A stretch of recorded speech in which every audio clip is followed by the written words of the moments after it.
¿verdad? Que está con nosotros y va a ser la persona que nos va a exponer el tema de hoy asociado al Reglamento Nacional de Protección contra Incendios. Efraín, para los que no lo conocen, es consultor en seguridad humana y en protección contra incendios, además de que también es instructor en NFPA. Entonces, Efraín tiene mucha experiencia, ahí estuvimos antes comentando acerca de sus experiencias, y la idea es que podamos aprovechar este ratito. La charla se va a grabar, en el caso de que no podamos hacer la transmisión por Facebook Live, la idea es que pueda tener acceso a ustedes, y si ya vemos que hay gente que se queda sin la charla, podríamos coordinar con Efraín para una reprogramación y hacer el curso nuevamente en los próximos días. Le doy el paso a Efraín y muchas gracias por estar con nosotros. Muy buenas tardes, muchas gracias, Gabriela. Para mí un gusto poder compartir con todos ustedes el día de hoy. Solo que por favor, antes de iniciar, estén en el lugar que se encuentren, necesito que verifiquen que la ruta de evacuación de ustedes en su casa, en su trabajo, en donde se encuentren, les permita, en caso de una eventual situación de emergencia, pues salir en forma adecuada y que no se vayan a ver comprometidos. Ahora sí, habiendo estado todos claros en que tenemos que garantizar nuestra ruta de evacuación, quiero agradecerle a la Asociación Costarricense de Ingeniería en Seguridad Laboral e Higiene Ambiental por esta invitación. Creo que es un deber de todos los que trabajamos en la parte de prevención y de seguridad, pues compartir todas las modificaciones que se den en las diferentes reglamentaciones y reglamentos, y normativas internacionales que nos afecten a nosotros como país. Y por eso, precisamente, es que hoy vamos a hablar del Reglamento Nacional de Protección contra Incendios, que fue publicado a finales del año pasado y que en la actualidad pues, está generando una cantidad importante de consultas que siguen el Cuerpo de Bomberos de una manera muy asertiva y muy amable las atiende, pues también es importante que nosotros las vayamos analizando y vayamos observando cuáles son los cambios que se han venido realizando. Por ahí ya Gaby me presentó y tengo 23 años, 24 años voy a cumplir de trabajar en la parte de protección contra incendios y seguridad humana. He tenido la oportunidad de pasar pues, por diferentes etapas, desde trabajar como bombero, bueno, iniciar como bombero voluntario, trabajar como bombero permanente, pasar al Departamento de Ingeniería de Bomberos y hace 11 años renuncié al Benemérito Cuerpo de Bomberos y me dedico a dar consultoría y hace 9 años me integré como instructor de la NFPA. Entonces ha sido un proceso de formación, de normativa, porque son muchos los documentos y pues hay que implementarlos. En Costa Rica rigen todos, como vamos a ir viendo. He tenido la oportunidad de sacar algunas certificaciones como la de ProBoard y el CEPI. Pero todo esto nos hace a nosotros, los que trabajamos en esto, estarnos actualizando constantemente, estar revisando pues, los documentos que se van publicando y que van teniendo cambios. Entonces, eso es una pequeña parte de lo que he venido haciendo en los últimos 24 años y de por qué les voy a hablar hoy del reglamento y les voy a mencionar en muchos casos algunas de las normas NFPA. Para iniciar, vamos a observar pues, un pequeño video. El audio no... Es algo que pasó en Dubái el año pasado y está en idioma local, entonces no lo vamos a compartir con audio, pero sí, pues ustedes van a poder ver una situación de emergencia. Esto es un edificio que prendió fuego.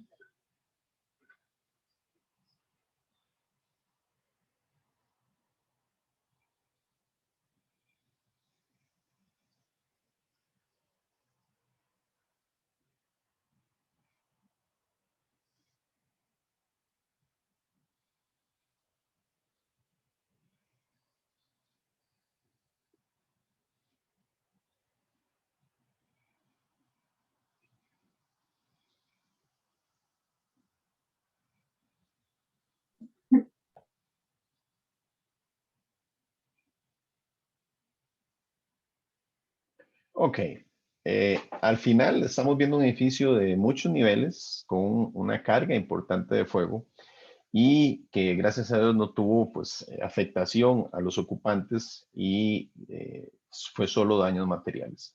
Pero la idea precisamente de un documento como el Reglamento Nacional de Protección contra Incendios es permitir que las personas estén seguras en una estructura y que una situación de fuego no se convierta en un incendio, como lo estábamos viendo en el video, sino que siempre se mantenga dentro del control de su inicio y que permita la seguridad para todos esos ocupantes.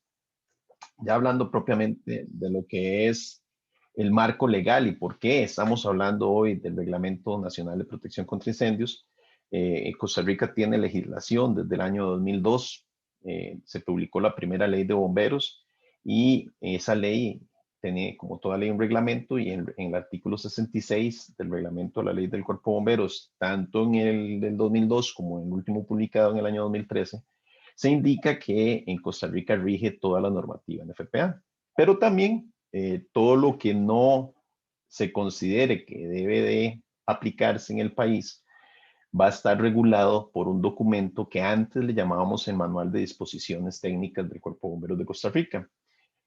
Eso fue la versión 2005, la versión 2007, la versión 2013, hasta que el año pasado se cambió de un Manual de Disposiciones Técnicas a un Reglamento Nacional de Protección contra Incendios. En algunos casos le podríamos llamar, haciendo una similitud con lo que habla la normativa de FPA, de un código local de incendio, que nos va a regular cualquier aspecto que lo que dice la normativa de FPA no se estuviera regulando a nivel país.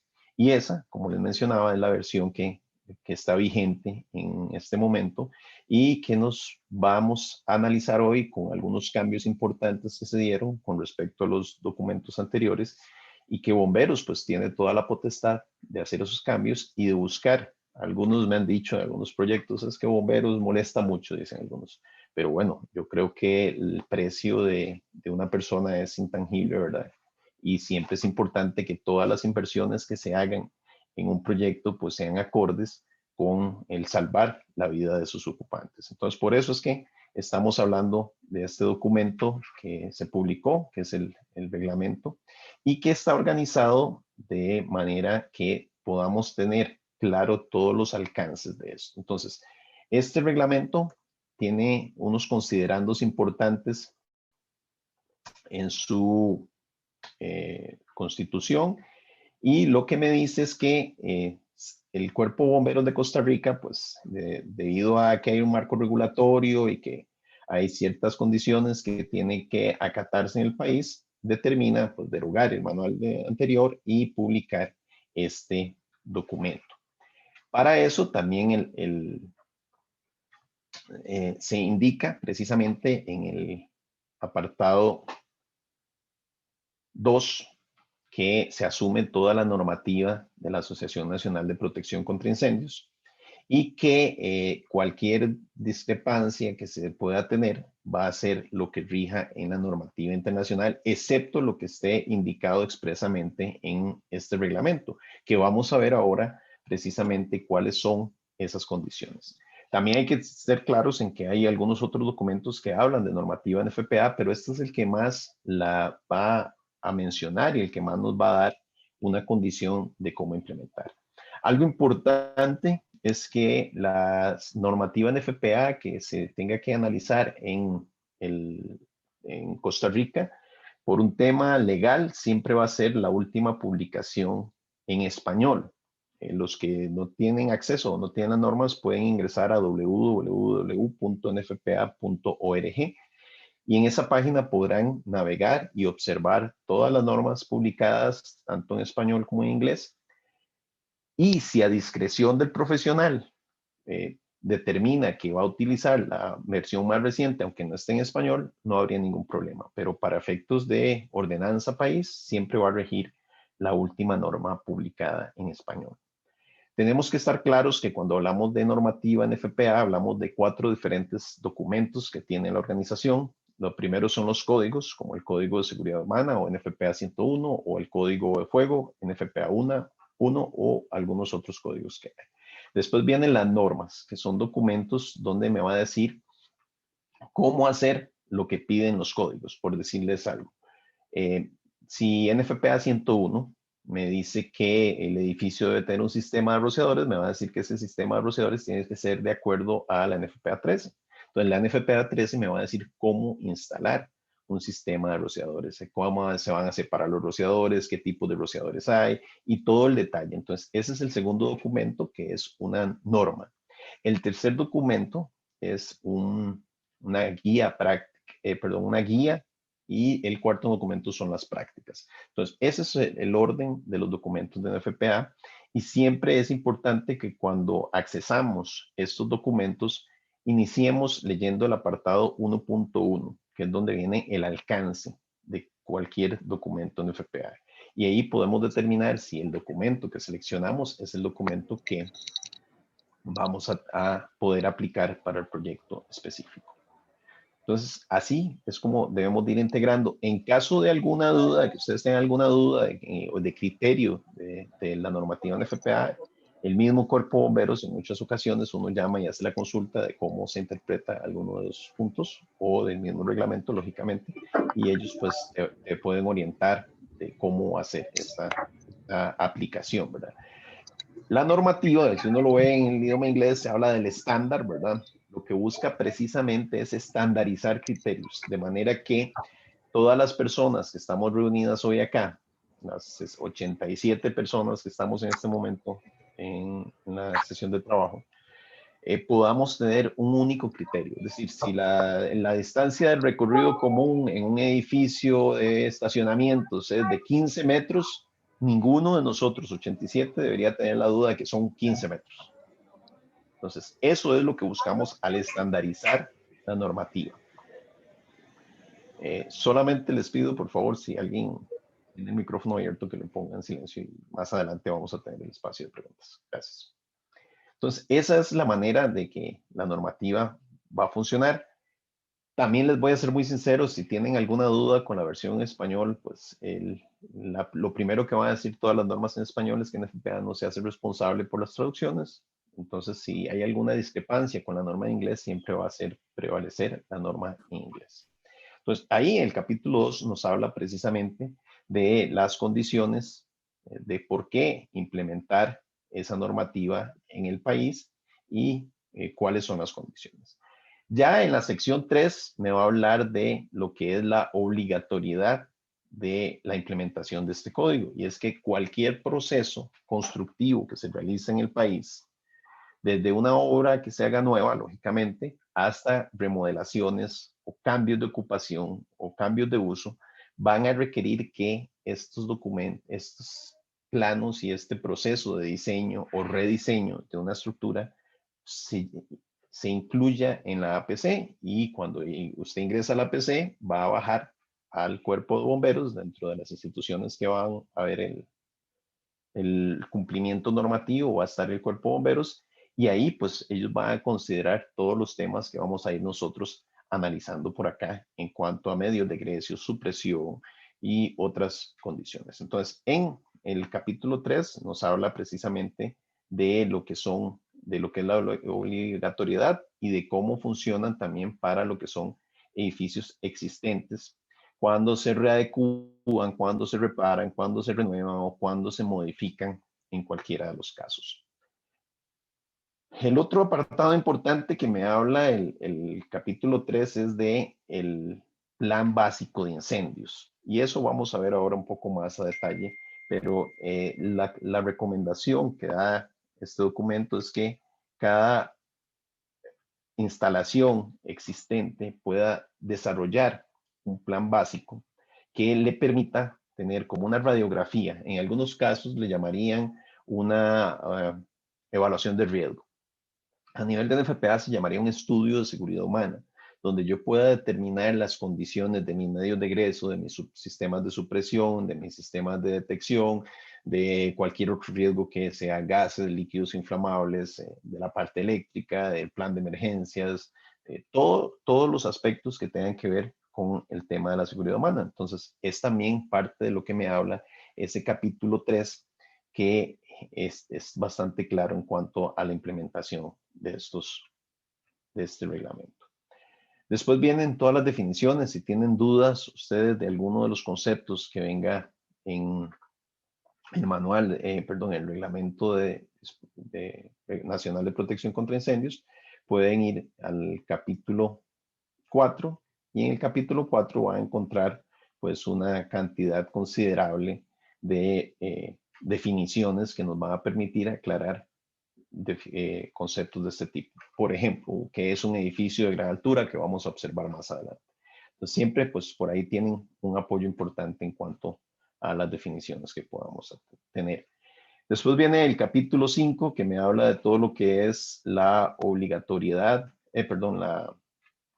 los requisitos fundamentales, donde vienen las metas, que lo primero vamos a ocuparnos de la protección a los ocupantes, de que para que los ocupantes estén bien protegidos, tiene que haber una integridad estructural, ¿verdad? Es decir, que las estructuras como tales tienen que soportar ciertos tiempos de resistencia al fuego.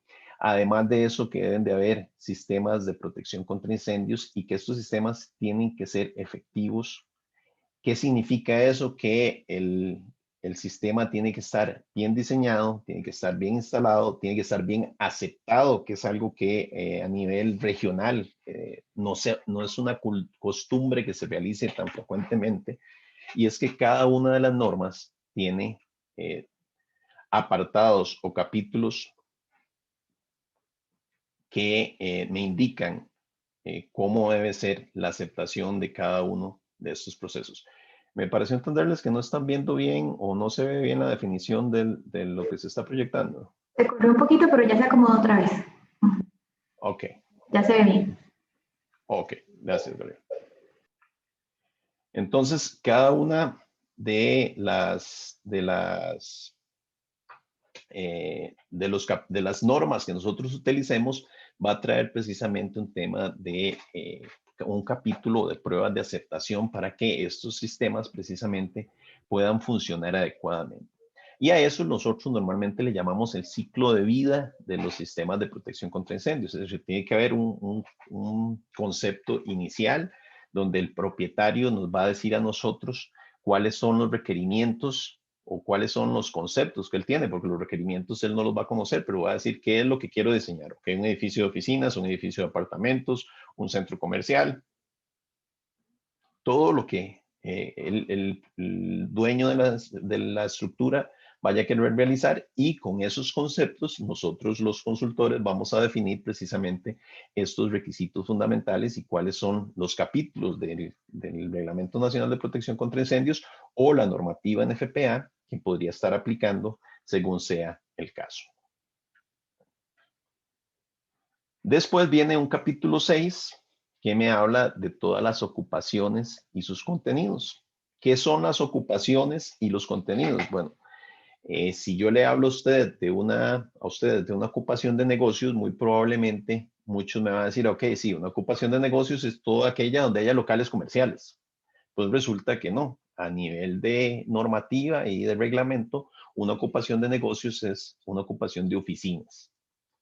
Mientras que todo lo que es locales comerciales entra dentro de una ocupación mercantil, que es donde ahí sí van a entrar centros comerciales y otro tipo de locales comerciales. Entonces, es muy importante que cuando ustedes vayan a definir o a revisar un proyecto, vayan al capítulo 6 y puedan determinar cuáles son las ocupaciones que clasifican dentro de lo que ustedes van a realizar. Entonces, si es un lugar de reuniones públicas, es todo aquel lugar donde haya más de 50 personas reunidas con fines de culto, política, entretenimiento, capacitación o cualquier otra actividad, pero que están reunidas ahí en más de 50 personas.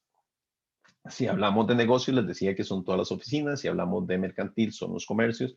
Y así sucesivamente viene educacional, cuidados de la salud ambulatorios, almacenaje industrial, y vienen todas las condiciones de esas ocupaciones. ¿Y por qué es importante que revisemos el capítulo 6? Porque después, cuando vayamos a requisitos de supresión de incendios, por ejemplo, o de detección y alarma, me va a decir, en una ocupación mercantil, después de tantos metros cuadrados, va a requerir un sistema de supresión de tal tipo. Ok, entonces yo para saber cuál es el sistema de supresión que debo instalar en una estructura, tengo que saber precisamente cuál es la clasificación de ocupación, y con eso determino los requisitos. Y el otro apartado muy importante que trae el capítulo 6 es los contenidos. Hay tres tipos de contenidos que son riesgo leve, riesgo ordinario y riesgo elevado. Todos los contenidos de riesgo leve son aquellos que tienen una poca posibilidad de desarrollar el fuego, una combustibilidad limitada o son incombustibles. Entendamos los metales, los yesos, cerámicas, concretos. Después vienen todos los contenidos ordinarios.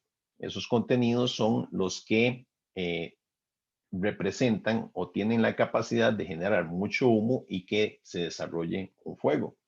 Entran los plásticos, cartones, papeles, maderas, textiles y la gran mayoría de materiales que utilizamos en cualquier estructura. Y por último, el contenido de riesgo elevado, que son todas aquellas instalaciones donde hay líquidos inflamables o combustibles o gases que pueden generar una rápida evolución de un fuego. Entonces, esos son conceptos importantes para después nosotros poder iniciar determinando cuáles son los requerimientos para el tipo de ocupación y según los tipos de riesgos que nosotros vayamos a tener.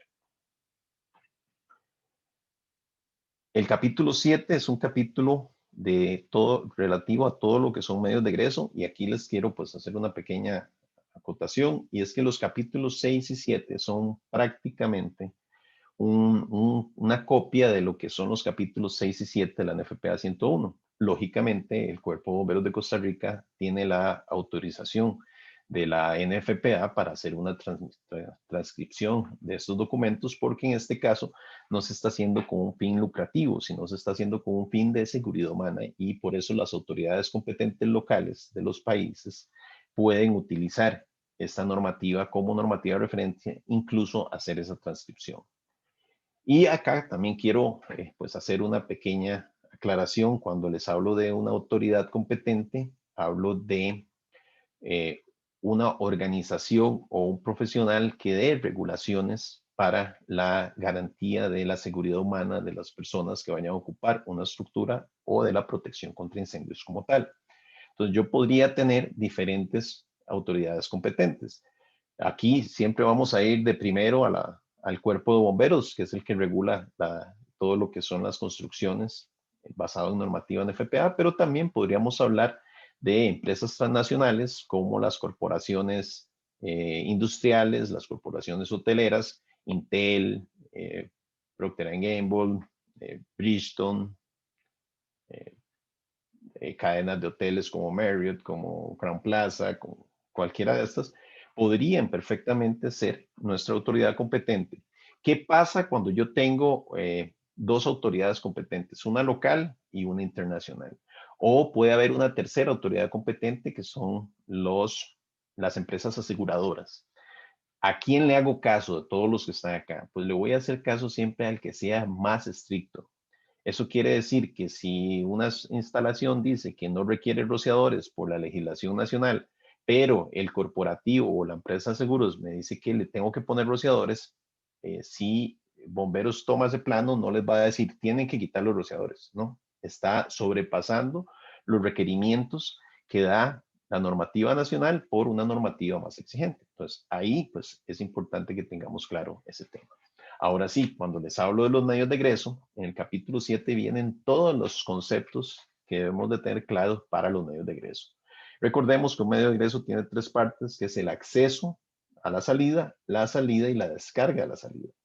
Entonces, este capítulo 7 trae una cantidad importante de información donde me dice a mí, por ejemplo, las características de las puertas, cómo deben de ser las escaleras, cómo deben de estar separados los medios de egreso, que va a variar si tengo rociadores, si no tengo rociadores. Entonces, todos esos conceptos están definidos en este capítulo 7. La huella, la contrahuella, el ancho de las escaleras, la altura del pasamanos, incluso el ancho del pasamanos que puede tener, la separación, cuando considero el ancho total de la escalera y cuando considero solo el ancho entre los pasamanos. Ese tipo de detalles están totalmente claros en el reglamento y, como les digo, son una extracción de lo que indica la NFPA.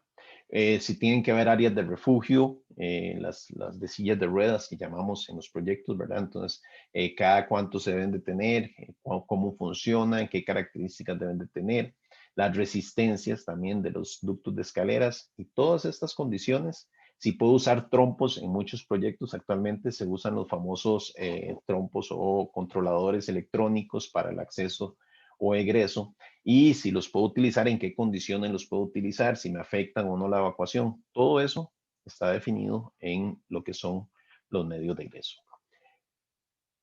Para que un sistema de protección contra incendio y seguridad humana sea efectivo, además de estos requerimientos que le mencionaba, los medios de ingreso, también tenemos que ir a la parte estructural y ver cómo son las construcciones y las compartimentaciones. Es decir, cómo yo voy a separar un edificio de las demás estructuras por medio de barreras cortafuego que llamaríamos. Entonces, el capítulo 8 trae información importante. Nos dice, dependiendo de la cantidad de niveles que se tiene en una estructura, cuál debe ser la resistencia al fuego de estos ductos que ascienden, independientemente de que tengan rociadores o no tengan rociadores. Lo que sí me podría variar el tiempo de resistencia al fuego es si dos estructuras, dice una tabla que ellos tienen ahí en los anexos, que les voy a mencionar más adelante. Si entre una estructura, por ejemplo, de negocios y una estructura de mercantil me dice que la resistencia al fuego tiene que ser de 2 horas, si hay rociadores yo podría bajarla a 1 hora, nunca menor a 1 hora, ¿verdad? Pero esas son condiciones que están debidamente establecidas en el capítulo 8 de cómo hacer precisamente esas separaciones para determinar si la construcción va a ser una construcción separada, aunque hayan 2 o más ocupaciones en un mismo edificio, pero yo las voy a separar por medio de barreras cortafuego, o si va a ser una estructura mixta, donde los requerimientos de protección contra incendios y seguridad humana van a aplicar para toda la estructura con los requerimientos de la estructura más exigente. Si no hice esas separaciones. Entonces, todo eso es parte de lo que está definido en el capítulo 8, que habla de construcción y compartimentación. El capítulo 9 me habla tanto de iluminación de emergencia como de iluminación, la iluminación normal que debemos de tener. Y es importante recalcar que la iluminación de emergencia que llamamos, pues, debe estar en la ruta de evacuación, ¿verdad? No es en un 100% de la instalación, sino en las rutas de evacuación para poder garantizar precisamente que las personas puedan seguir esa ruta acompañados, lógicamente, del tema de señalización.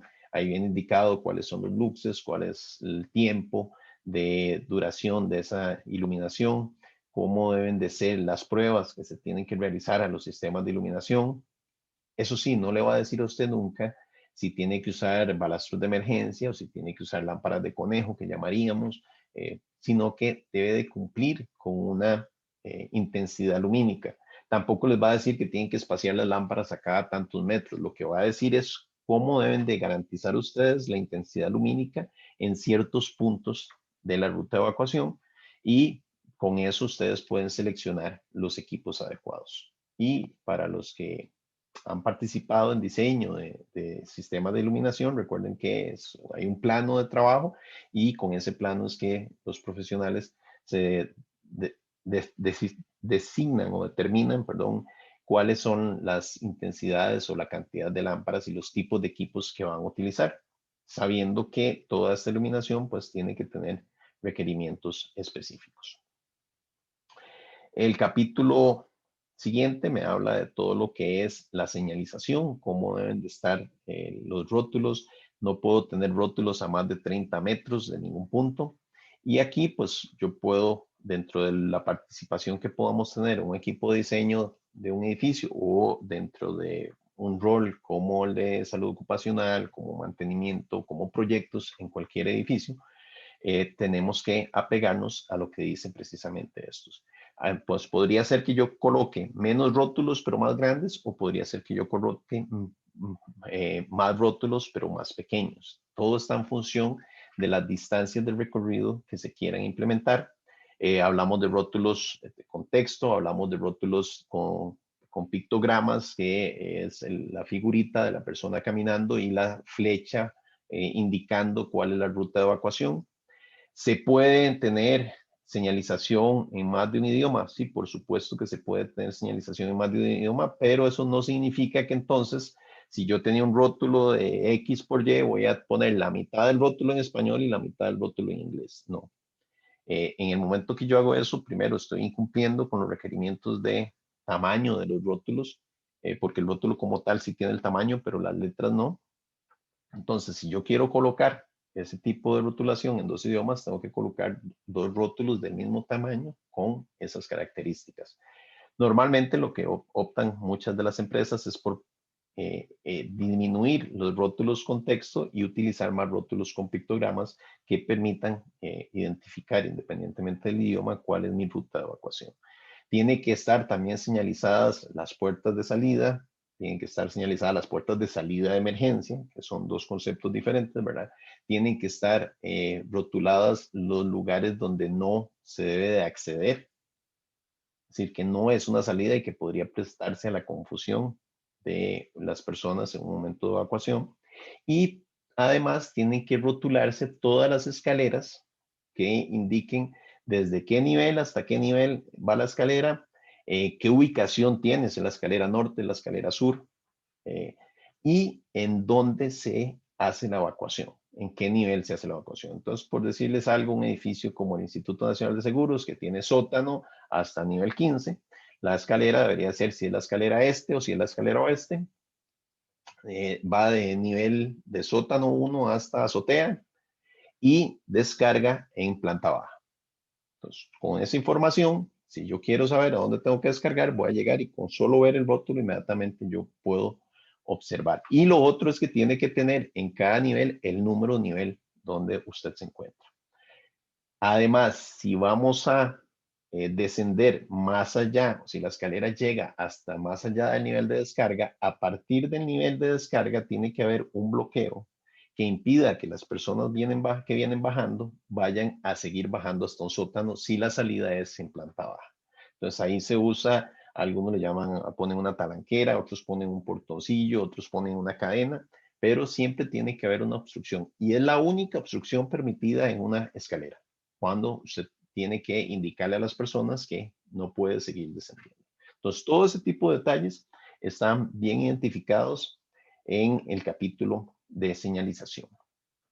Después viene el capítulo de sistemas de detección y alarma de incendio, donde trae algunas modificaciones importantes, como el requerimiento de que ahora se debe notificar a los cuerpos de bomberos cuando se tiene un sistema de detección y alarma fuera de servicio por más de 4 horas. Antes solo aplicaba para sistemas de supresión, ahora aplica pues para todos los sistemas de detección y alarma de incendio también. Y todos los sistemas de detección y alarma de incendio deben de ser acordes con lo que indica la NFPA 72 en cuanto a los dispositivos que se van a utilizar, que podrían ser detectores de humo, detectores térmicos, detectores de haz de luz proyectado, de flama, de imagen. Hay una cantidad importante en el capítulo 17 de la NFPA 72 de dispositivos que podríamos utilizar. Tiene que estar acompañado por un sistema de alarma. Ya vamos a hablar de anunciación audible y anunciación visible, ¿verdad? Entonces, todos los requisitos de anunciación, tanto visible como audible, están definidos en el capítulo 18 de la NFPA 72. Pero también es importante que tengamos en cuenta que la misma norma NFPA 72, en el capítulo 10, me define los requisitos de las personas que pueden participar en las diferentes etapas de diseño, instalación y mantenimiento de los sistemas de detección de alarma. Entonces, si bien el capítulo 11 me habla de todos los requisitos que estamos indicando acá, tienen que estar apegados a lo que diga NFPA, y NFPA 72 me va a decir precisamente que tengo que cumplir con estas condiciones. El siguiente capítulo me habla de los extintores. Al final también es una referencia a lo que es la NFPA 10. Solo les pido, por favor, al que tiene el micrófono abierto que lo silencie. Gracias. Entonces, y el tema de los extintores es un tema amplio en el país, ¿verdad? Es un tema que no se maneja como deberíamos manejarlo, ¿verdad? De hecho, si ustedes ven el capítulo de la NFPA, si ustedes ven la NFPA 10 o ven el capítulo del Reglamento Nacional de Protección contra Incendios, en ningún lado menciona que los extintores se deben de recargar anualmente. Los extintores se deben de recargar después de su uso o cuando se requiere hacer una inspección interna o cuando se tienen que hacer las pruebas hidrostáticas. En ningún lado de la NFPA 10 ni en el Reglamento Nacional de Protección contra Incendios está definido que los extintores se tienen que recargar anualmente.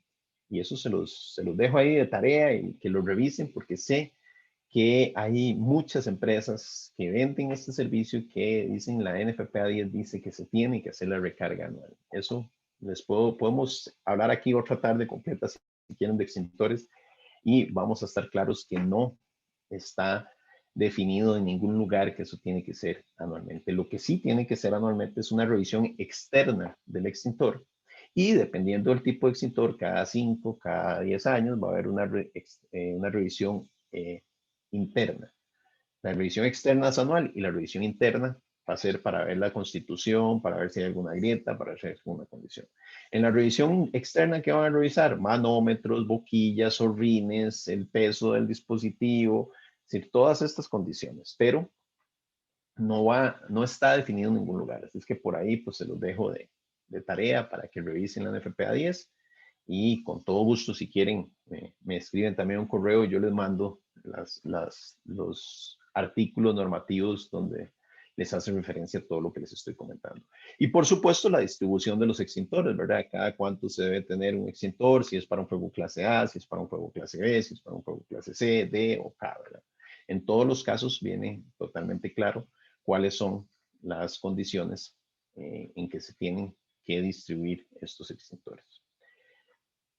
Sistemas contra incendio, eso no lo voy a mencionar mucho porque vienen pues algunas láminas donde vamos a hablar específicamente de los sistemas contra incendios, pero tienen que cumplir pues, lógicamente con todas las normativas, llámese NFPA 22, el tanque, NFPA 20, la bomba, NFPA 14 y 24, las tuberías superficiales o subterráneas, según el número de norma, NFPA 25, planes de inspección, prueba de mantenimiento, ¿verdad? Que aquí sí está totalmente claro que es responsabilidad del propietario, en el reglamento lo definieron así, me parece algo muy bueno, que es responsabilidad del propietario de la estructura implementar inspección y mantenimiento de los sistemas contra incendio.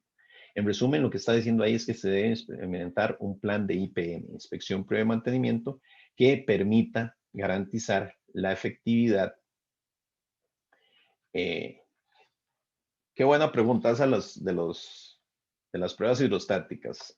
Hay una tabla. Si me mandan un correo, yo les paso ahí una tabla porque va a estar en función de el tipo de extintor. Entonces, por ahí les recomendaría mejor que me manden un correillo y yo con todo gusto les doy esa tabla para no extenderme ahora en el tema de extintores, porque es todo, como les digo, es todo un tema que podemos hablar acá toda la tarde. Perdón, para terminar con los sistemas contra incendio, entonces sería aquellos que hay que implementar un plan IPM, ¿verdad? Y para eso hay una NFPA 25 que me dice cómo implementar, cuáles rutinas son de inspección, cuáles son de mantenimiento, cuáles son de prueba. Y también me da las calificaciones del personal que debe participar en esto. Entonces tenemos la obligatoriedad del dueño de implementar IPM y tenemos una norma que me dice cómo hacer ese IPM. Además, también se mantiene lo que se venía anteriormente, que cuando un sistema de protección contra incendio va a estar por más de 4 horas fuera de servicio, se tiene que notificar a los cuerpos de respuesta de emergencia. Entonces, hasta ahí vamos a hablar rápidamente de sistemas contra incendio para verlo ahora un poco más a detalle adelante.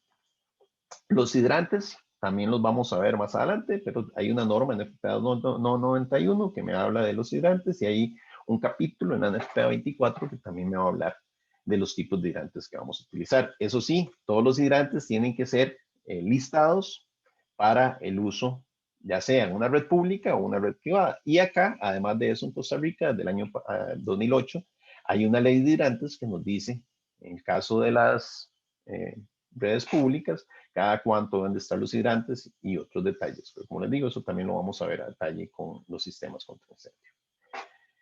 Capítulo 15 nos va a hablar de lo que son todo lo que es el gas licuado de petróleo. Ese capítulo pues, tiene muchas consideraciones de la FPA 58 en cuanto a las características de los cilindros, a las separaciones de los cilindros, a las instalaciones, pero aparte de que ya el Reglamento Nacional de Protección contra Incendios lo tiene bien especificado, también existe una legislación nacional de cómo deben de estar los sistemas de gas licuado de petróleo, y además de eso, el Colegio de Ingenieros tiene todo un programa de capacitación o de certificación de los profesionales que pueden participar en la inspección anual de los sistemas de gas licuado de petróleo. Hay unos módulos que se tienen que llevar y tanto el CIEMI como ACIMA están desarrollando estas capacitaciones y estas certificaciones precisamente para cumplir con ese reglamento que se publicó y garantizar que algo que nos ha venido dando pues ciertos problemas en las últimas décadas con algunas emergencias importantes empiece a manejarse de una manera pues más seria. Entonces todo lo que tenga que ver con gas está ahí en el capítulo 16 y, 15, ya se me cruzaron los cables. El capítulo 15 y también pues tiene que ser aprobado lógicamente el plano en la PC y la prueba anual o la inspección anual pues con un profesional certificado por el Colegio de Ingenieros. Entonces pues con el gas hay bastante también que analizar. Acceso al cuerpo de bomberos, vienen las dimensiones de los accesos, los pesos y todo considerando pues los diferentes tipos de unidades que tiene en la actualidad el cuerpo de bomberos de Costa Rica y también al igual que lo que hablábamos del sistemas contra incendio, ahorita vamos a verlo un poco más a detalle. Las cocinas, hay regulaciones para las cocinas, además de tener un extintor clase K, deben de haber sistemas de supresión de incendio para cocinas y a diferencia de lo normal que trabajamos en toda la parte de protección contra incendios, donde siempre les vamos a decir que si hay una emergencia con fuego, lo primero que yo debo utilizar es un extintor. En el caso de las cocinas, lo primero que debe funcionar siempre son los sistemas de supresión automáticos. Y si estos no fallaran, a menos de 9 metros, a menos de 9 metros debe de existir pues un extintor clase K para poder atender esta situación. Pero esos sistemas de cocina también involucrarían que al activarse el sistema se tenga que conectar al sistema de detección de alarma y el sistema de conexión de alarma manda también una interconexión con las válvulas de el corte de gas. Entonces todo es un sistema conjunto, ¿verdad? Donde hay protección tanto en la parte de supresión como en la alimentación del gas combustible, que es con el que al final se cocina y que es el que nos podría generar algún problema. Entonces ahí está pues adecuadamente definido o cuáles son los requerimientos para todas las cocinas. Tiene que haber una campana, ¿verdad? Tiene que haber, dependiendo del tamaño de esa campana, van a haber diferentes puntos de evacuación del agente extinguidor y las características que deben de tener e incluso las normas que se deben de implementar. Planes de inspección, prueba de mantenimiento en las cocinas, donde tiene que estarse le dando limpieza, lógicamente, para que no se acumulen las grasas, tanto en las campanas como los ductos, y todo eso, pues, es lo que regula este tema de el capítulo respectivo cocinas. Después vienen algunos requerimientos para ocupaciones especiales, como estaciones de servicio, como otras estaciones que vamos a ver más adelante. Y para ir terminando con esta parte, vienen todos los transitorios. De hecho, ya el transitorio principal era que se daban 3 meses para que se hiciera el cambio, ¿verdad? Y ya esos 3 meses pues se vencieron en el mes de febrero, entonces ya está el manual, pues dejó de existir y ahora funciona el Reglamento Nacional de Protección contra Incendios. Aunque a los que trabajamos en esto muchas veces me van a oír decir el manual, ¿verdad? Porque ya nos queda la muletilla ahí de hablar del manual, pero en realidad actualmente es el famoso Reglamento de Protección contra Incendios, que con lo que termina son con algunas tablas importantes que nos permiten ver precisamente las distancias de separación de los medios de egreso, las distancias de recorrido, las características de una estructura resistente al fuego y otro montón de aspectos que nos amplían todos los criterios que tenemos en los diferentes capítulos que tiene la normativa. Ok, esto es en grosso modo el resumen de todo lo que trae el famoso Reglamento Nacional de Protección contra Incendios. Les había hablado hace unos minutos del plan básico de protección contra incendios que nos pide el reglamento en el capítulo 3. ¿Qué debo de considerar yo en un plan básico de protección contra incendios? Bueno, los medios de egreso que habíamos indicado están definidos en el capítulo 7. Para hablar de medios de egreso tengo que hablar primero de la carga de ocupantes que tiene una estructura y según la ocupación que vaya a tener dentro de las tablas que les mencionaba ahí, como último punto que trae el reglamento, vienen tablas con los factores de carga de ocupantes para los diferentes tipos de ocupación. Entonces, si usted me dice que tiene una ocupación de oficinas, yo le voy a preguntar, ok, ¿las oficinas son para uso general o para uso concentrado? Es decir, ¿va a haber oficinas donde cada quien está en su área de trabajo o va a ser un call center donde la gente está más seguida? ¿Por qué? Porque dependiendo de ese concepto, las oficinas de uso general tienen un factor de 14 metros cuadrados por persona. Las oficinas o los centros de los edificios de negocios para centros de llamadas tienen un factor de 4.6 metros cuadrados por persona. Y aquí quiero aclarar que todo esto es solo con el fin de determinar si la capacidad de evacuación es acorde con la carga de ocupantes. Para Carolina, la respuesta es sí, efectivamente. El Reglamento Nacional de Protección contra Incendios deroga el manual de disposiciones. Cada vez que salga un nuevo documento del Cuerpo de Bomberos, va a ir derogando el anterior. Entonces, en este caso, había un periodo de transición que les mencioné, el transitorio de 3 meses, ya ese periodo se quedó por fuera y por lo tanto ya a partir del 20 de febrero está rigiendo eso. ¿Y cómo se pueden aplicar las excepciones por ocupación? Bueno, haciendo precisamente este plan básico donde vamos a determinar todas esas condiciones. En cuanto a lo que les decía de la carga de ocupantes, ok, tenemos la carga de ocupantes y ese factor lo vamos a usar o utilizar solo y única exclusivamente para saber si después, cuando yo hice la carga de ocupantes, determiné la carga de ocupantes, los medios de egreso tienen la capacidad de evacuación. Entonces, determino esa carga. Podría ser que una empresa me diga, no, Efraín, a mí el factor de 14, no. Nosotros utilizamos un factor de 7, que es, por ejemplo, un factor muy utilizado. Entonces, yo con ese factor calculo cuántos ocupantes habrían y con eso voy a poder determinar cuáles son las capacidades de los medios de egreso. Para las capacidades de los medios de egreso tengo que considerar si el medio es horizontal, un pasillo, una puerta, una rampa, o si el medio es una escalera. Si es una escalera, va a tener un factor diferente. Entonces, siempre va a ser el medio, el componente más restrictivo que vamos a tener.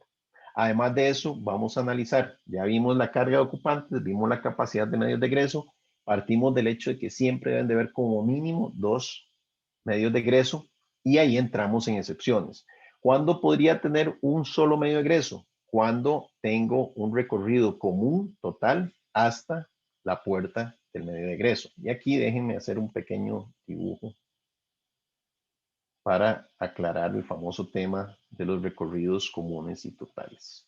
Entonces, si yo tengo esta estructura acá y tengo una puerta por aquí y tengo otra puerta por acá, y además de eso, digamos que partimos aquí esto a la mitad, ¿verdad?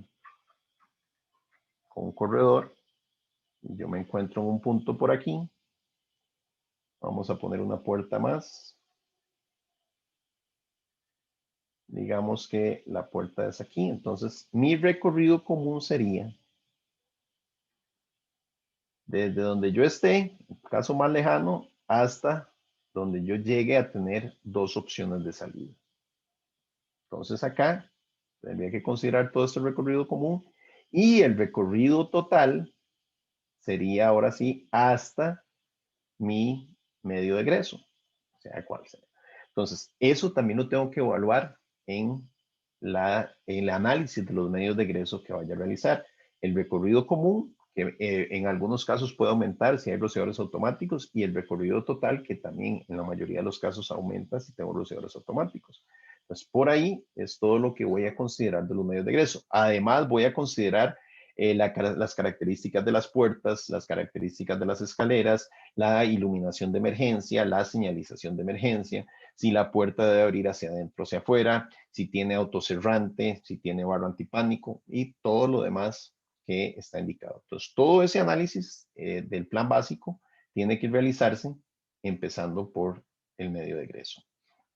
Después de eso, todo el control de las fuentes de ignición, ¿verdad? Dependiendo del tipo de estructura. Las fuentes de ignición más comunes y Costa Rica, a pesar de que hemos avanzado mucho en la disminución del porcentaje de incendios provocados en fuegos eléctricos, todavía sigue siendo un porcentaje considerable y mayoritario. Entonces, siempre es importante iniciar por la parte eléctrica. Para eso se debería de contar con un diseño acorde con la NFPA 70, que de hecho hay otro módulo, otro programa de certificación que tiene el Colegio de Ingenieros y Arquitectos, que es la certificación de actualización de la parte eléctrica, ¿verdad? El CAPDE, donde los profesionales llevan una cantidad de módulos y ya pueden hacer esas inspecciones. Entonces, todo eso tiene que estar dentro de mi análisis, ¿verdad? La documentación de cada cuánto se hace una inspección del sistema eléctrico, de si hay otras fuentes de ignición, por ejemplo, si hay trabajos en calientes, aplica los conceptos de NFPA 51B, ¿verdad? De que si hay un permiso, de que si hay áreas designadas, si hay áreas permitidas y si hay áreas no permitidas, de quién firma el permiso, qué se revisa, de los equipos, el firewatch que llaman, o el inspector de incendios que tiene que estar en ciertas áreas que son complicadas, si aparte del riesgo del trabajo en caliente, tengo espacios confinados, trabajos en altura o algunas otras condiciones. Entonces, todo eso está dentro de las fuentes de ignición. Por ejemplo, la parte de control de pararrayos o de protección de pararrayos, porque una descarga pues, podría generar una afectación importante en la estructura. Entonces, toda esa condición es importante que se tenga definido en el análisis del plan básico contra incendios. En cuanto a detección y alarma, ya les hablé ahora un poco de la detección, ¿verdad? De dispositivos de iniciación, dispositivos de anunciación, las estaciones manuales que deben estar partiendo de las puertas de salida a 1.5 metros y a partir de ahí cada 61 metros de recorrido, no de radio, sino de recorrido, donde haber estaciones manuales, el panel principal, donde está el acceso al panel principal, el plan de inspección previa de mantenimiento. Entonces, toda esa parte también se va a ver en las características del plan. Tengo un par de preguntas por acá, vamos a responderlas de una vez, que se me hizo el chat.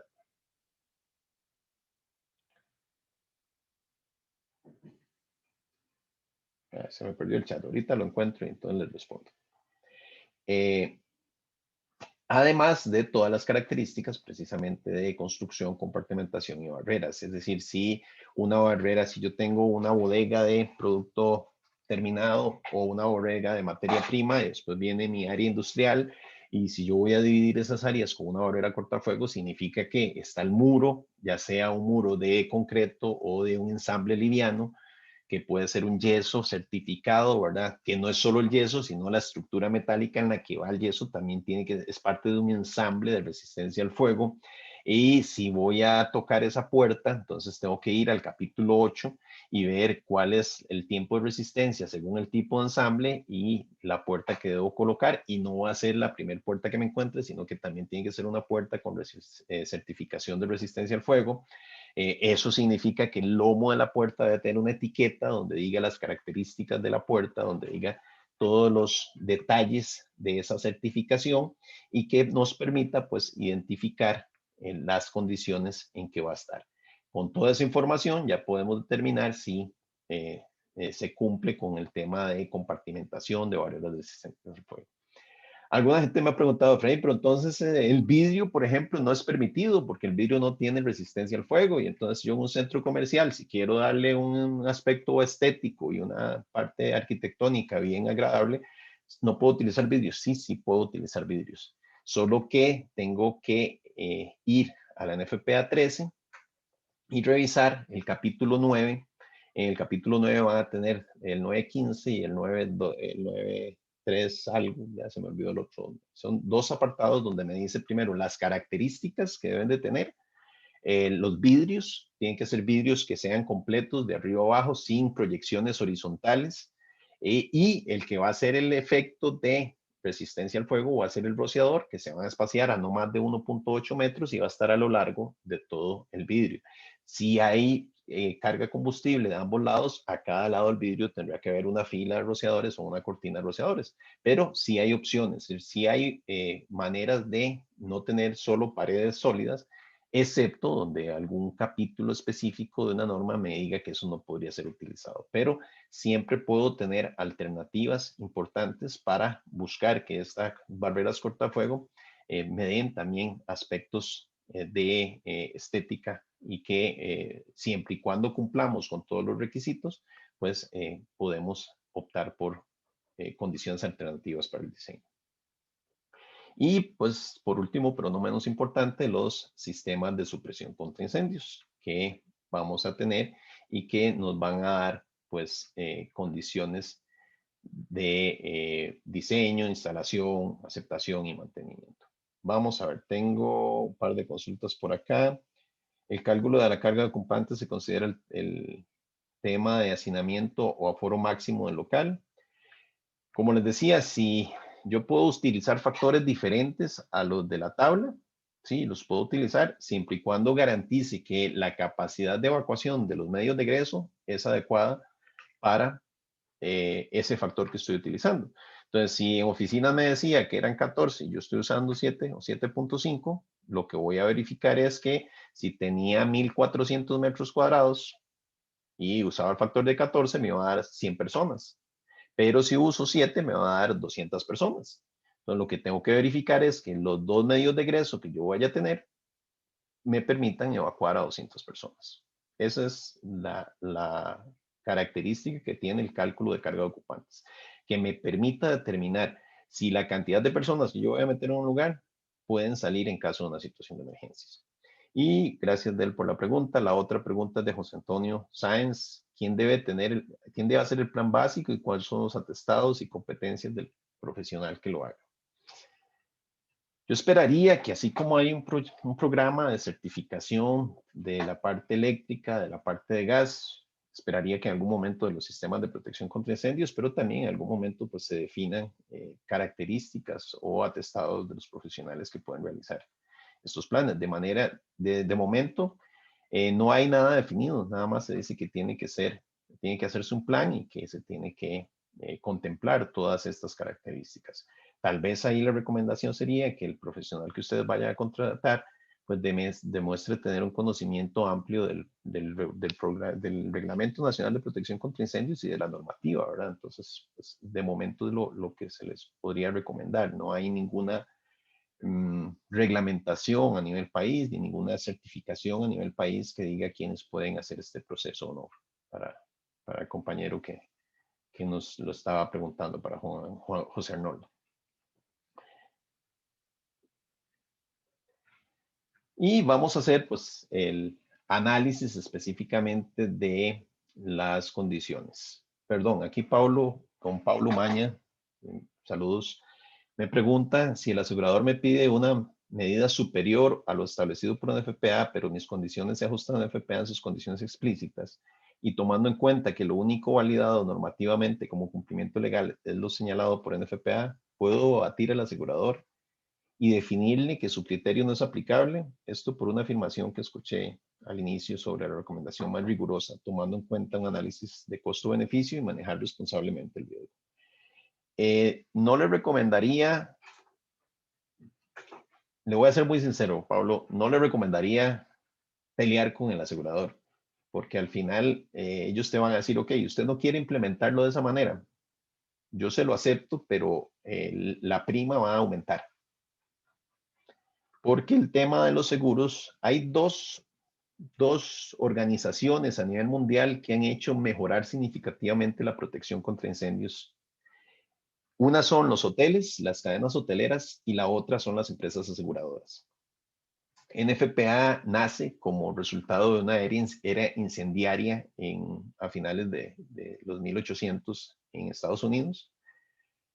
En Costa Rica, el Instituto Nacional de Seguros nace como resultado de una era incendiaria también, bueno, en aquel momento el Banco Nacional de Seguros, ¿verdad? Y las empresas de seguros han ido desarrollando precisamente ciertos requerimientos para garantizar la efectividad de los sistemas. Entonces, si usted tiene una discrepancia entre NFPA y la aseguradora, le recomiendo que implemente lo que diga la aseguradora. ¿Por qué? Porque al final ellos van a tener requerimientos más estrictos. Por ejemplo, Factory Mutual, que es una de las aseguradoras pues tal vez más conocidas a nivel mundial y que genera también más documentación. A Factory Mutual no le interesa si la NFPA 13 le permite a usted, perdón, si la NFPA 72 le permite a usted, teniendo un sistema de rociadores automáticos, quitar los detectores térmicos, sino que dice que tiene que haber detección y supresión.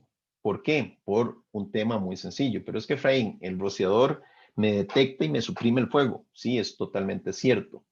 Pero el rociador me actúa por temperatura, mientras que si yo tengo sensores de humo, el humo llega mucho más rápido al sensor que la temperatura al rociador. Es decir, con solo que la cámara de un sensor de humo se llegue a un oscurecimiento definido, él me va a mandar una señal de que hay una activación. Y además de eso, el detector es totalmente puntual, porque con los sistemas actuales, que son inteligentes, entre comillas, inteligente debería ser solo el hombre, ¿verdad? Pero son sistemas inteligentes, me va a decir en la oficina 25, en la habitación 203, en la clase tal, se está dando un problema de fuego.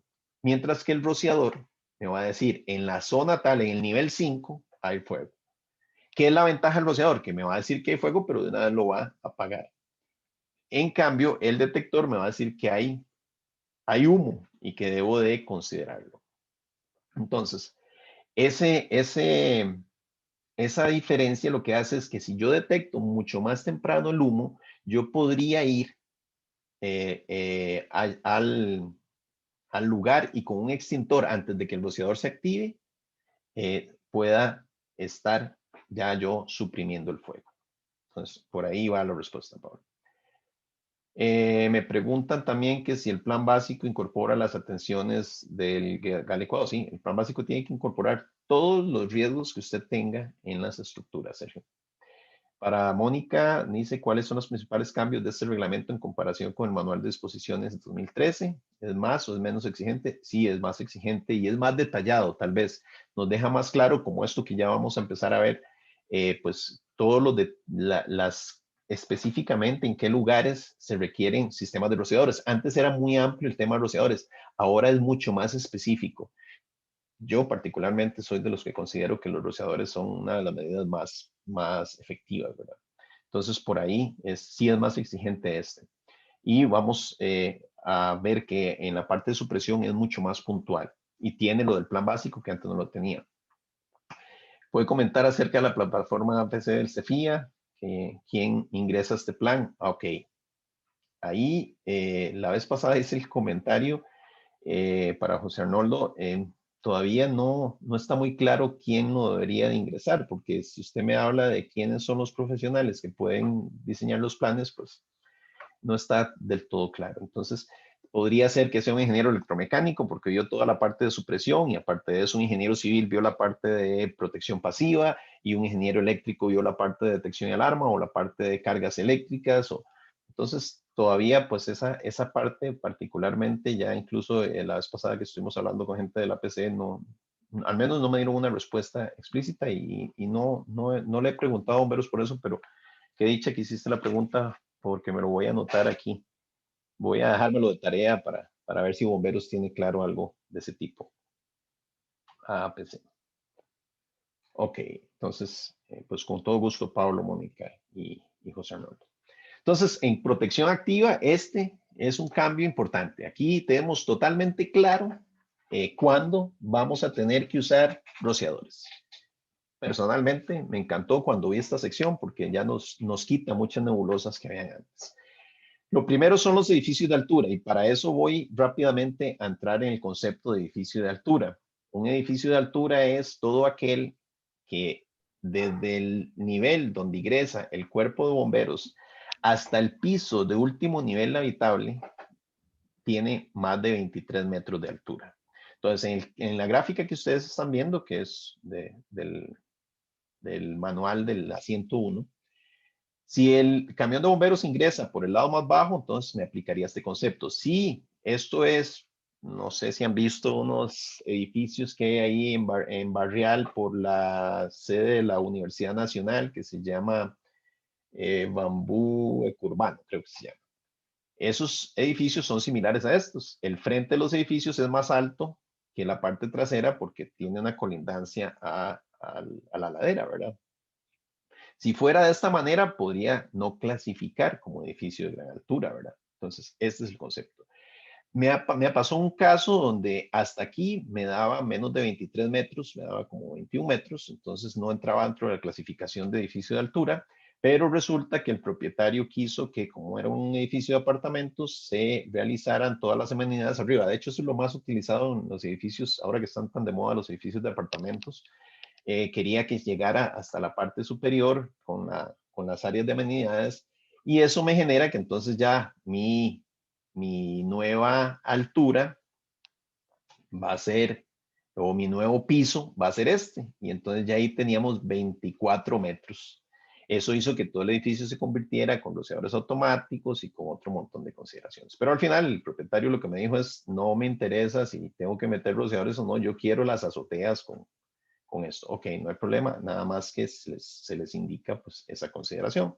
Entonces, volviendo a lo que hablábamos de dónde requiero yo rociadores, pues en todo edificio de altura voy a requerir rociadores.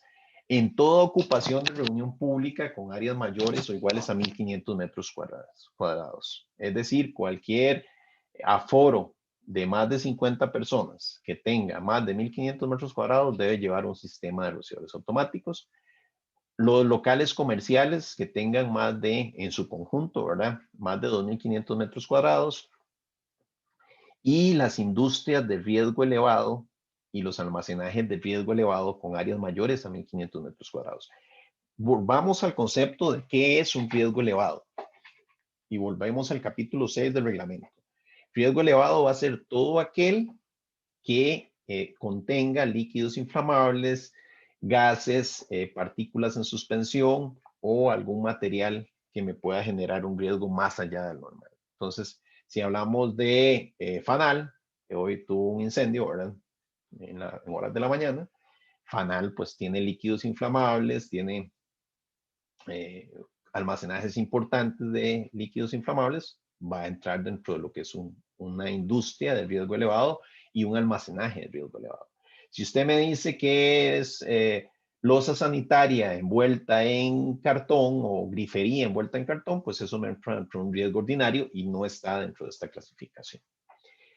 Todos los centros comerciales con áreas iguales o superiores a 2500 metros cuadrados tienen que llevar rociadores. Toda ocupación de cuidado de la salud. Y vean acá la importancia que no me define áreas, sino que toda ocupación de cuidado de la salud debe de tener un sistema de rociadores automáticos. Perdón.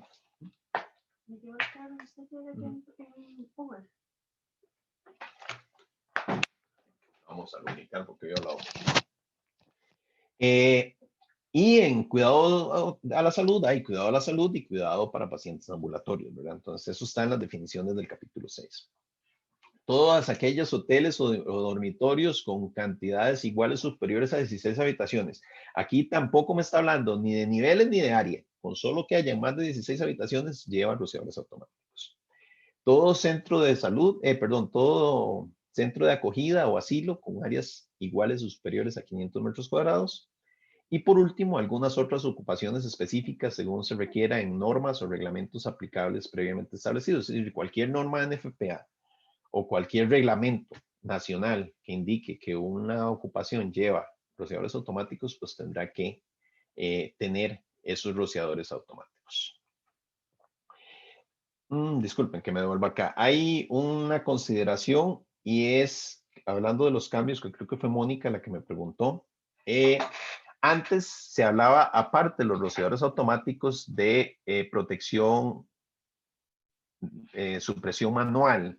Son sistemas clase 2, clase 1, clase 2 o clase 3. También viene un apartado en el capítulo 15, donde me dice que yo podría tener en el caso del almacenamiento ordinario y la parte industrial ordinaria, después de 2.500 metros cuadrados, tiene que haber un sistema clase 3.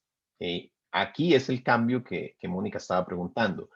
Antes había en los sistemas clase 1, clase 2 y clase 3. Ahora la norma solo menciona, el reglamento, perdón, solo menciona el clase 1 y el clase 3. ¿Qué es la diferencia? Que el clase 1 son 500 galones como mínimo, 500 galones por minuto con 100 libras de presión. Va a depender de otros factores, podría ser más, pero como mínimo eso. Y el clase 3, bueno, y tiene válvulas solo de 2,5 sin mangueras, que se usa como complemento a los lugares que tienen rociadores automáticos. Hay 4 condiciones para que usted ponga solo rociadores y no ponga las válvulas de 2,5. La primera es que tenga un sistema de rociadores. La segunda es que no tenga más de 7,000 metros cuadrados. La tercera es que no tenga hasta 3 niveles. Entonces, con esas condiciones, ustedes van a garantizar que no va a tener ninguna afectación y podrían quitar ese sistema. Si no lleva rociadores, lleva entonces, y no lleva el sistema clase 1, va a llevar un sistema clase 3. El que desapareció del todo fue el sistema clase 2, porque el sistema clase 2 era un sistema que requería 100 galones por minuto con 65 libras de presión residual.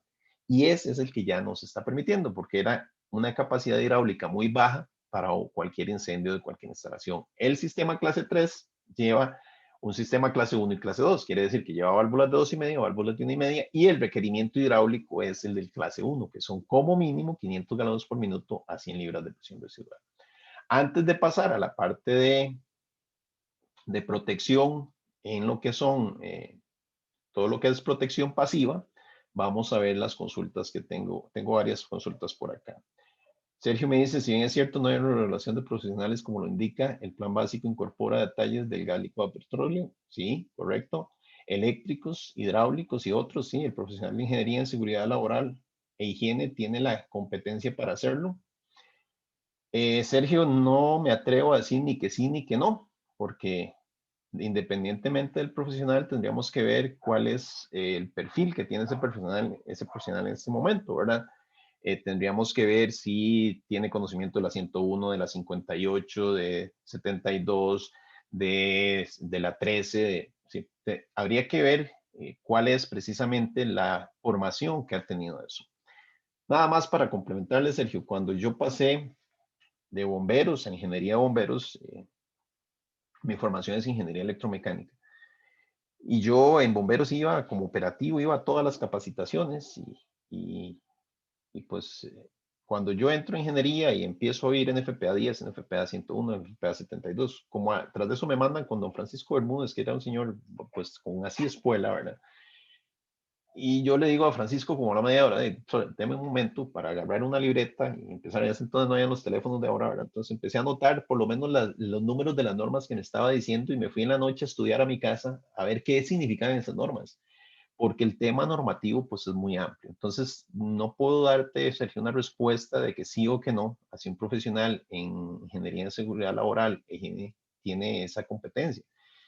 Porque tampoco te lo podría decir de un ingeniero electromecánico, ni un mecánico, ni un eléctrico, ni un civil. Tendría que ver cuál es la formación en estas normas para poder ver si es cierto que tiene el conocimiento para implementar esas condiciones. Entonces, es muy difícil, no hay en Costa Rica, ni en Latinoamérica, una ingeniería en protección contra incendios. La UCR tiene una ingeniería mecánica con énfasis en sistemas de incendio, pero no hay esa, de hecho, son pocos las universidades en el mundo, lo da Maryland, lo da Ghent en Bélgica, hay una en Edimburgo que no me acuerdo cuál es, lo da Comillas en España, hay una en Alemania, pero son en Chile, si no me equivoco, hay una ingeniería en protección contra incendios. Entonces, son pocas los ingenieros en protección contra incendios que tenemos disponibles en Latinoamérica.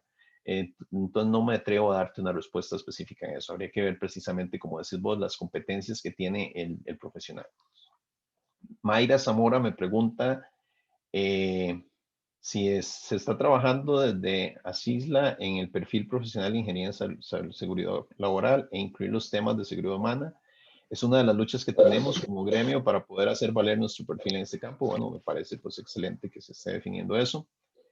Sergio me dice, en consulta de ingeniería de bomberos, me indican que el profesional en mecánica y afines son los responsables de ingresarlo a la PC y que es requisito para el plan básico. El tema es, Sergio, que ese afines pues queda un poquillo ahí grande, ¿verdad? Queda muy amplio. Miriam, ya tenemos o no la competencia legal y técnica para elaborar el plan básico. Bueno, de ahí pues ella le respondió que están trabajando. Ya esto es más, creo que entre las respuestas estos. Para mí es un trabajo en equipo, dice Tatiana, pero por supuesto que sí. De hecho, porque ninguna profesión cumple completamente con el perfil. Correcto, Tatiana.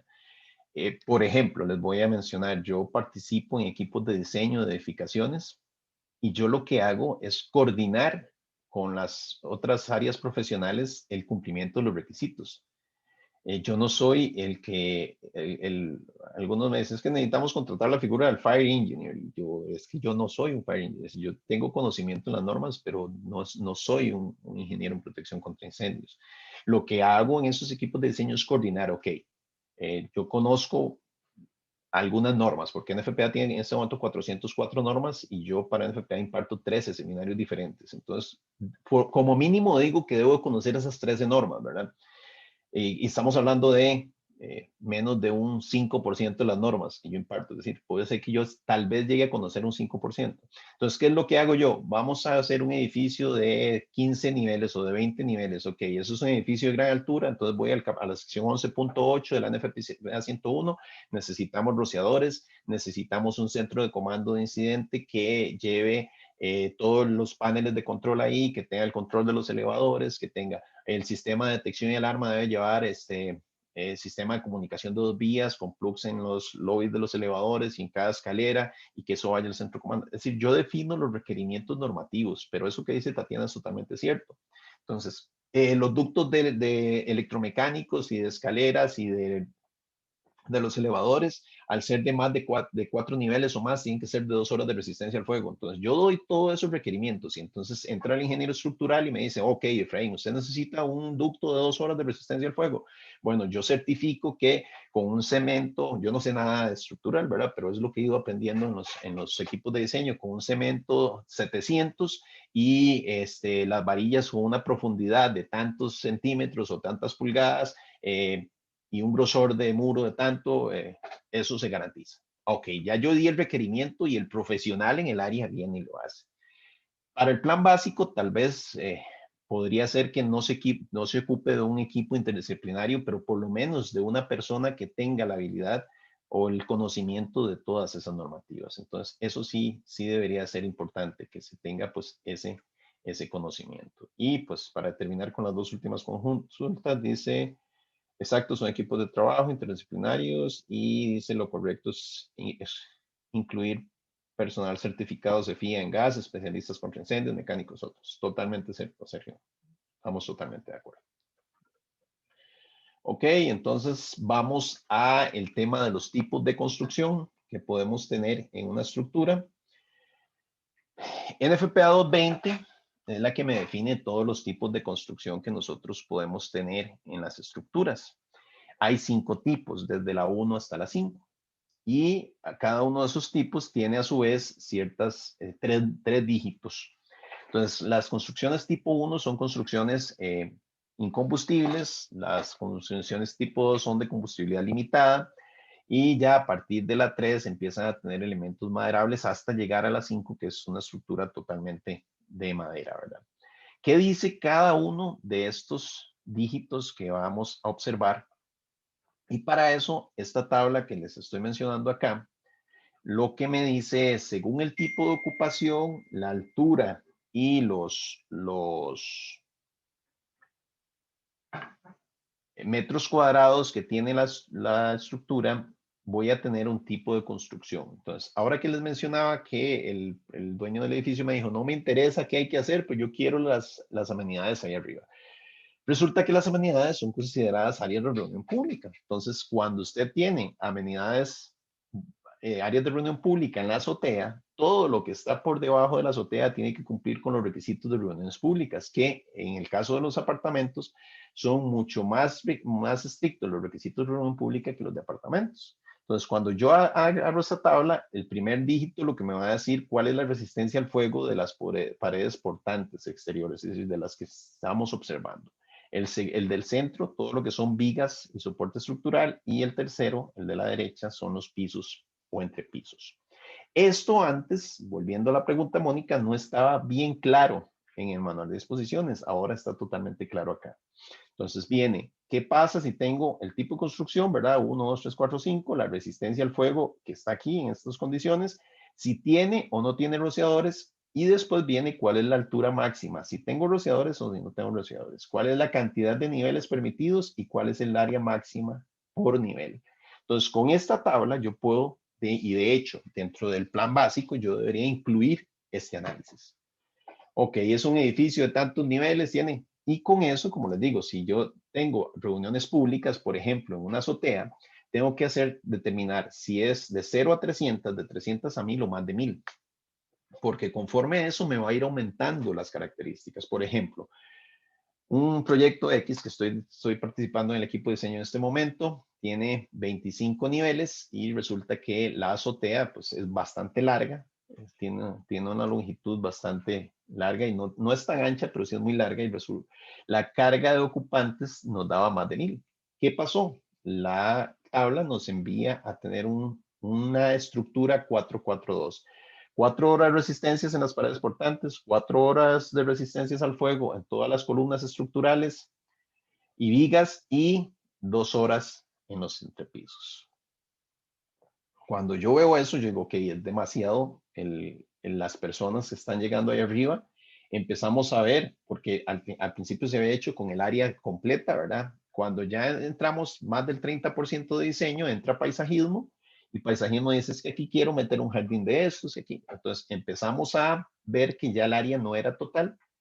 Pasamos a menos de 1000 personas, más de 300 pero menos de 1000, y eso nos bajó a un 3-3-2, es decir, 3 en paredes portantes, 3 en columnas y 2 en pisos. Nos mantuvimos igual en pisos, pero sí cuando hablamos de un edificio de 25 niveles que tiene no sé cuántas columnas estructurales, si usted le rebaja, qué sé yo, 3 centímetros a la columna alrededor, y usted traslada eso a una ingeniería de valor, se vuelven miles de dólares lo que se está ahorrando la estructura. Entonces, siempre es importante hacer este cálculo bien, no por un tema económico, porque en realidad el tema económico a mí es lo que menos me preocupa, porque yo no soy el que pago, ¿verdad? Yo nada más doy el aporte normativo, pero sí, porque también se estaba sobrediseñando el edificio, siempre garantizando precisamente que se dé ese cumplimiento. Entonces, así es como funciona esa tabla número 9 que ustedes van a ver en los anexos y que es importante que lo tengan ahí de referencia. Y aquí, pues, lo que les mencionaba también de los otros sistemas, vienen definidos que cualquier edificio con un área igual o superior a 2.500 metros cuadrados, pues, tendrá que llevar un sistema clase 1, edificios de altura o donde sea requerido por otras normas o códigos, sea el NFPA 1 o NFPA 101, respectivos para cada proyecto. Clase 3, les mencionaba. Si ustedes ven el artículo del reglamento, dice así como está aquí, en ocupaciones industriales y de almacenamiento que requieran un sistema de tubería vertical, de este debe ser un sistema húmedo automático de tubería vertical clase 3. Yo hice la consulta a bomberos porque pareciera que cualquier almacenamiento, independientemente del área, lo requiere. Bueno, ellos me aclararon que es como se mantenía antes. Tal vez, Mónica, ahí sí no hay cambio. A partir de 2.500 metros cuadrados, cualquier ocupación industrial o almacenamiento va a requerir un sistema clase 3. Entonces vean que el almacenamiento y la parte industrial no está, excepto que sea de alto riesgo o de riesgo elevado, con protección de rociadores. Hasta estas condiciones puede tener pues, un sistema clase 3. Y con los hidrantes que les mencionaba, que estaba un capítulo definido, y les decía que hay una ley de hidrantes específica en el país. Vamos a ver la consulta que tienen por acá. Antes de continuar con los hidrantes. Ok, con gusto, Mónica. Dice que todo edificio, grupo de edificios con un área de construcción mayor o igual a 2.000 metros cuadrados debe contar con un hidrante instalado en la República. Y esto lo quiero aclarar porque me ha pasado en proyectos que dicen, sí, Efraín, entonces vamos a meterle un hidrante a la bomba de incendio, es decir, a la red de tuberías y ya estamos listos. No, este capítulo del reglamento me habla, acorde con el Reglamento Nacional de hidrantes que tienen que estar conectados, perdón, a la vía pública. Además, los condominios horizontales, los residenciales, el comercio industrial, los contenedores, urbanizaciones o cualquier otra obra que tenga un área construida mayor a 2.000 metros cuadrados debe contar con un hidrante instalado en la red pública. Ya vamos a ver que podría ser no solo un hidrante, pero de momento debe contar con un hidrante. Las estaciones de servicio también deben de contar con un hidrante y este se debe ubicar como mínimo a 50 metros. Y aquí es un mínimo más bien. La idea es que el hidrante esté alejado de una forma adecuada para que el caso de requerir ser utilizado, los camiones de bomberos cuando llegan no tengan que estar expuestos a la radiación de una estación de servicio, ¿verdad? Esos 50 metros se toman desde el acceso vehicular de la estación de servicio. Y también debe ubicarse sobre la calle principal en el punto más elevado con respecto a la relación y con el objetivo de que cualquier derrame de combustible no vaya a ir hacia el hidrante, ¿verdad? Sino que más bien la ubicación de la protección con hidrante sirva para que no esté expuesto a estas condiciones. En esta parte es importante tener claro que también uno podría pedirle a bomberos que si hay una condición, por ejemplo, si la tubería que pasa más cercana dentro de esos 50 metros de una tubería de 4 pulgadas, pero a los 75 metros tengo una tubería de 6 pulgadas, ustedes les podrían hacer un planteamiento porque hay temas de condiciones hidráulicas mucho mejores a los 25 metros adicionales, ¿verdad? Pero eso, cumpliendo estrictamente con la norma, debe ser como mínimo 50 metros y a partir de ahí tengo que justificar el por qué lo tendría que alejar. Si son complejos, ya sea industriales o de viviendas, pues la manera sería que en la entrada principal, si tengo dos entradas, bueno, en la entrada principal voy a colocar un hidrante y ese hidrante me va a cubrir 180 metros en línea recta, ¿verdad? De recorrido. Si con esos 180 metros no cumplo, entonces tengo que ubicar pues otros hidrantes. Y eso sí, si tengo más de una entrada, en cada entrada debería ubicar un hidrante de este tipo. Vamos a ver qué consultas nos tienen por acá para seguir. Dicen que...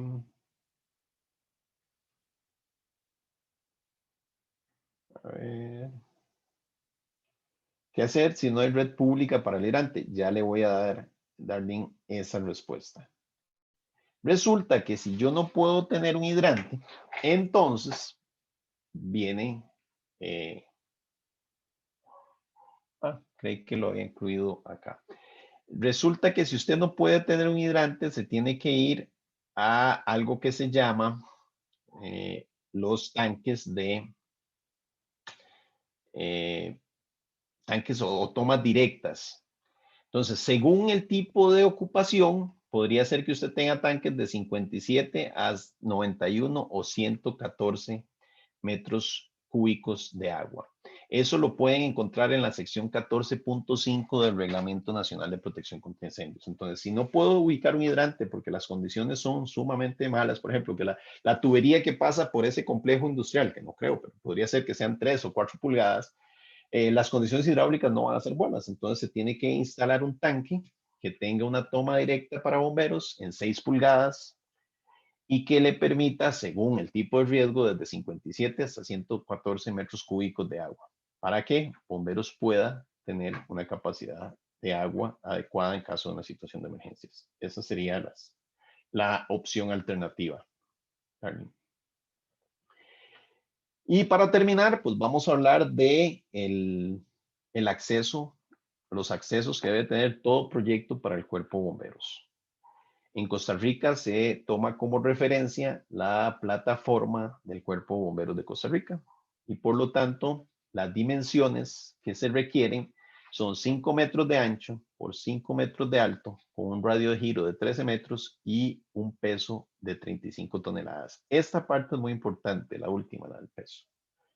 ¿Por qué? Porque si es, por ejemplo, un complejo industrial y pasan camiones constantemente, tráiler, ¿verdad? Ya se sabe que muy probablemente la mayoría de estos vehículos sobrepasen las 35 toneladas, entonces no tenemos problema. Pero hay ciertos proyectos que se han ido diseñando en el país que usted tiene varios edificios en los alrededores y tiene tal vez unas plazas central y a veces debajo de esa plaza central hay un estacionamiento o hay alguna otra condición.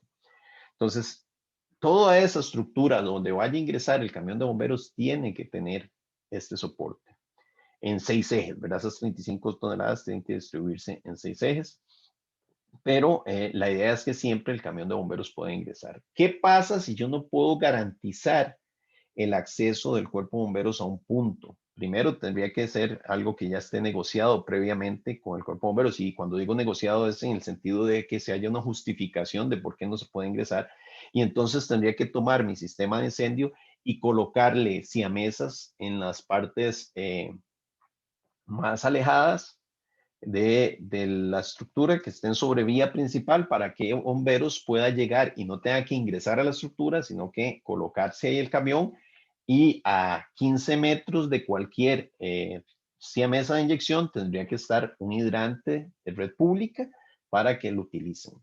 Esas siamesas se utilizarían sí, solo si el sistema contra incendios de la red privada está fuera de servicio. Entonces, por eso es que tienen que tener un hidrante público a una distancia cercana, ¿verdad? Para que bomberos, estoy cambiando la bomba de incendios por el camión de bomberos y con eso estoy pues atendiendo todos los requerimientos hidráulicos. Esa siamesa de inyección debe tener un rótulo hidráulico donde diga la presión y el caudal hidráulico que debe tener el proyecto. Vamos a ver quién me hace consulta acá. Jorge dice aquí, complejos de oficinas residenciales dan mucho problema. Es correcto, Jorge. Sí, sí, de hecho, cuando yo participo en estos diseños, siempre les pido que consideremos precisamente este tipo de estructuras para poder garantizar que cumplimos con todo. Y el último capítulo que les había mencionado es el capítulo 18, que es el que me habla de ocupaciones especiales, ¿verdad? Estaciones de servicio, de distribución de hidrocarburos, ¿verdad? Plantas envasadoras de gas licuado petróleo. Hay ciertas consideraciones, eso está basado en la NFPA 59, las estaciones de servicio están según NFPA 30 y 30A. Las plantas de generación eléctrica es un tema de NFPA 850, ¿verdad? Estructuras de parqueos automatizados, que en la NFPA 88A, que es la que regula todo lo que son estructuras de parqueo, viene en el capítulo 9, que se tiene que hacer, pues se tiene que aplicar solo el capítulo 9 para lo que son parqueos automatizados. Entiéndase los parqueos automatizados, los donde usted deja el vehículo y él, por medio de una configuración mecánica, va a llevarlo hasta cierto nivel y ahí él lo va a ubicar y después usted le da un código y le devuelve el vehículo. Si fueran estacionamientos donde usted ingresa el vehículo, lleva un elevador, lo lleva al segundo nivel, un conductor saca el vehículo, lo ubica, esos son estructuras de parqueo mecanizadas. Viviendas unibifamiliares, que es un apartado diferente porque bomberos no regula estos temas, nada más dice lo que tiene que ver en la urbanización, por ejemplo, pero no requiere que vaya a permisos especiales. Lo que va a pedirte ahí son alarmas de humo, que no es un sistema de detección de alarmas, sino que lo que es pues una alarma como las que uno compra en PriceMart o en EPA o en algunos lugares de estos, sin hacerle publicidad a nadie, ¿verdad? Pero que usted coloca una alarma que la misma, una vez que llega el humo, es de baterías y la misma alarma te genera un aviso de que se está dando una situación. Pues vienen regulaciones de ese tipo. Y por último, lo que sería los asientos fijos como tribunas, graderías, redondeles, circos o acomodaciones sentadas. Aquí podría entrar, por ejemplo, el Estadio Nuevo de Heredia, que tiene que cumplir con una serie de regulaciones importantes, que hay una norma en FPA que también regula todo lo que es precisamente las tribunas y estas condiciones. Y ya les digo el nombre porque se me olvida, siempre se me confunde entre la 101A y la 102. Ya les digo específicamente cuál es la de tribunas. Dice que la de tribunas es la 102. Entonces, eso que está ahí, pues es como un pequeño resumen de algunos apartados del asiento 2. Vamos a ver estos dos últimos mensajes. Dice, las redes de hidrantes privadas existentes requerirían actualización de cálculos hidráulicos. Si no ha cambiado las condiciones y ha implementado un plan de IPM acorde, Sergio, no debería de requerir actualización de cálculos hidráulicos. Lo que tiene que haber es un plan de inspección, prueba, mantenimiento y, por ejemplo, los puntos hidráulicamente remotos se tienen que hacer una prueba cada 5 años. Esa prueba se tiene que comparar contra las pruebas de aceptación, que muchas veces no tenemos esa documentación, y se tiene que llevar un histórico. ¿Para qué? Para que si yo sé que en el hidrante allá a los 800 metros de la casa de bombas, ese hidrante me daba 1.200 galones por minuto con una presión residual de 115 libras y este año llego y hago la prueba y tengo 1.000 galones por minuto con una presión de 100 libras, estoy teniendo una diferencia importante. Podría ser, eso me lleva a otro proceso de inspección, prueba, mantenimiento, que son las obstrucciones en las tuberías. Podría ser que la tubería haya tenido problemas de obstrucción, que ya se haya corroído, que el tipo de agua que se usó era muy dura y que entonces me haya generado alguna afectación. Y entonces ya yo tendría que empezar a hacer un análisis por secciones. Por eso es que se recomienda precisamente en las tuberías, en las redes de tuberías, que hayan válvulas de sección para yo poder ir cerrando un par de tramos, desmonto la tubería, reviso y así sucesivamente hasta que pueda determinar si lo que hay es un daño en la tubería mecánica, que ya se ha ido corroyendo y entonces el diámetro nominal se empieza a disminuir, o si era un tema de que la bomba en la prueba de rendimiento anual me está dando una curva ya muy baja y por eso es que no estoy llegando hasta un punto crítico. Pero no sería necesario un recálculo o una actualización de cálculos hidráulicos. Lo que sí es muy importante es implementar el plan de inspección, prueba y mantenimiento. Y Miriam me dice que si haciendo la transición del manual a este reglamento, tomando en cuenta aspectos más específicos y que ahora es un requisito legal, ¿cuál consideras podría ser el principal reto para las organizaciones y los profesionales en su implementación? ¿Qué te puedo decir? Yo es que normalmente antes de que se hablara en Costa Rica de los planes básicos de incendio, yo siempre le he hecho, y de hecho a varias empresas, los estudios de seguridad humana, y siempre me ha pegado más que a la legislación nacional, me he pegado a la reglamentación en FPA. Entonces, siempre voy muy por el lado de las normas. Entonces, creo que si bien es cierto, antes no existía la figura del plan básico, sí existían los análisis de riesgo que llamaríamos generalmente, o los estudios de seguridad humana que indica la NFPA 101, y pues deberían de estar realizados con base en normativas. Si el manual de disposiciones anteriormente era pues un poco más o menos exigente que el reglamento, igual cuando se contrataba el servicio se debía de dar con base en las normas y por eso no considero que no debería haber gran cambio significativo. Lo que está haciendo este reglamento es como traer más texto al país, pero ya las normativas siempre se implementan, es decir, los análisis siempre se tuvieron que haber realizado con la normativa en FPA. Con gusto, Sergio, para servirte. Ok, y pues con esto terminamos. Yo le prometí a Gaby que iba a hablar hasta las 5 por ahí. Terminé hablando más minutos para poder atender consultas. No, tranquilo, Efraín, más bien, muchísimas gracias. Nos queda tiempito suficiente. Yo no sé si hay alguien más que está por ahí, que tenga alguna otra pregunta. Podemos usar unos minutos más para preguntas. Ok, Ahí tenemos una. Tatiana me está preguntando por la tabla 11, entonces voy a dejar de compartir esto y vamos a ir a compartir la tabla 11 del manual de disposiciones. Ya se las pongo aquí, vamos a ver. Ok, vamos a, tengo que irme primero aquí para compartir. ¿De qué te hiciste? ¿Qué se hizo Zoom? Y vamos a compartir la tabla 11 que quería Tatiana. ¿La están viendo ahí? Sí, ahí se ve. Vamos a ponerla en una página, en dos páginas, para verla más claro. Ok, esto que dice Tatiana de la tabla 11, bueno, primero déjenme devolverme un poquitito. La tabla 9, ¿se acuerdan que yo les mostré a ustedes esta figura de la tabla 9? Bueno, la tabla 9 viene aquí con todo lo que les decía yo, las ocupaciones, el tipo de ocupación y el tipo de construcción, y estos son los metros cuadrados y los pisos que pueden tener. Nada más para ampliar la tabla. Y la tabla 11, lo que vamos a ver acá, pues es una propuesta o un formato de la elaboración precisamente del plan básico. Entonces, lo que dice aquí es que, bueno, debe definirse el plan básico, el proyecto, la ubicación y si hay un número de contrato de APC. Yo lo primero que les pregunté es, ok, entonces para hacer un plan básico tengo que tener un código APC. Bueno, la respuesta que me dieron fue no precisamente. Todos deberíamos de hacer el plan básico y si en una situación especial Bomberos ya hace la solicitud, va a haber un código de APC que tiene que subirse. Entonces, ¿qué es el tema? Bueno, se tiene que dar toda una introducción, ¿verdad? De qué es el riesgo que se tiene, qué es la empresa, la descripción de la empresa, de cuáles son las condiciones, cuáles son los objetivos. Ok, vamos a definir requerimientos de los medios de egreso, requerimientos de los sistemas de supresión, de los sistemas de detección y todos los riesgos que vayamos a tener ahí. Si existen antecedentes, pues exponerlos, ¿verdad? Si ustedes tienen una empresa donde no han habido o no ha existido emergencias, en buena hora, ¿verdad? Serían los incidentes que llamamos en la parte de prevención, ¿verdad? O si ni tan siquiera han habido incidentes, pues excelente, ¿verdad?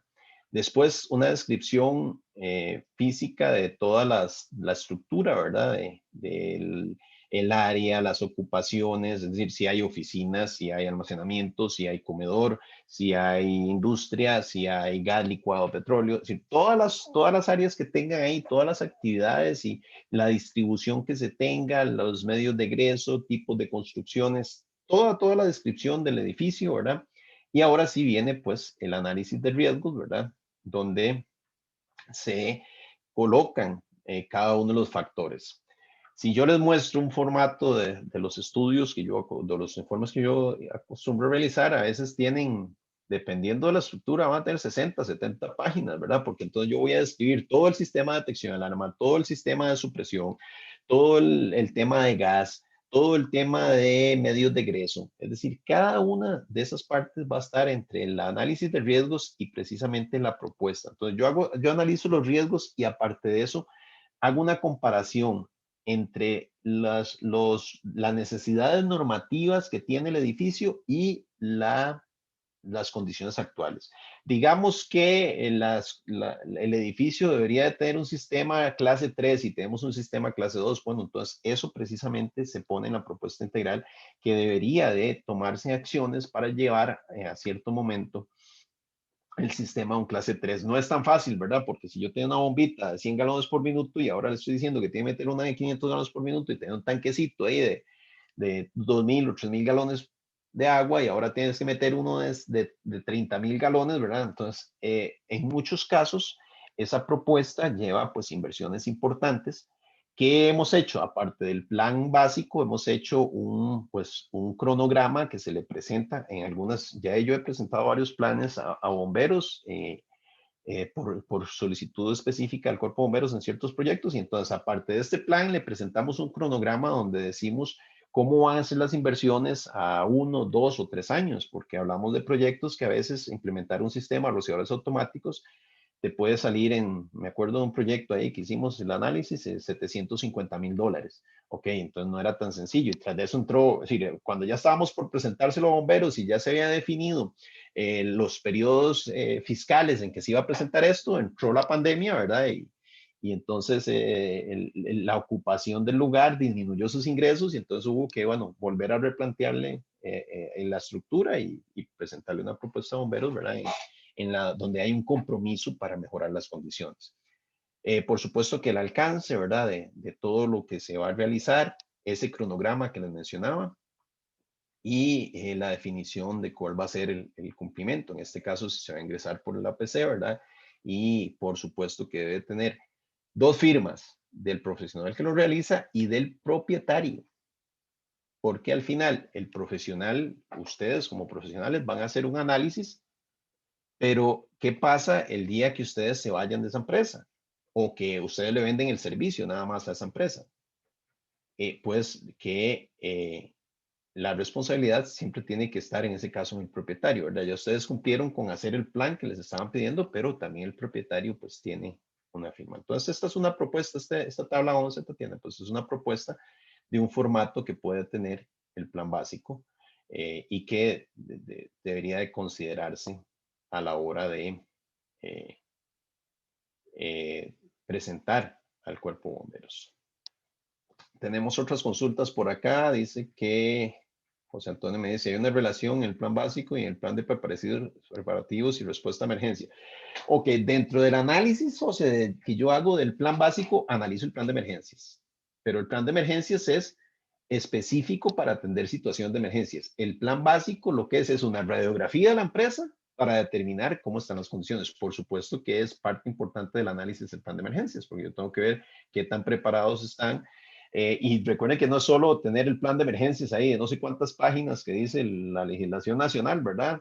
Sino que sea real, que es decir, que esté el plan de emergencias, que hayan documentación de los simulacros y documentación de la capacitación, no a los brigadistas, sino a todo el personal. Porque nada hago yo con tener bien preparados los brigadistas si no doy capacitación a todo. Entonces, son dos, el plan de emergencias es uno de tantas actividades que se analizan en el plan básico de acción. Dice Carolina, este documento en especial aplica únicamente para proyectos nuevos o por remodelar. La respuesta que me dieron es que todos deberíamos de tener un plan básico, ¿verdad? No está explícitamente, pero toda estructura debería de tener un plan básico.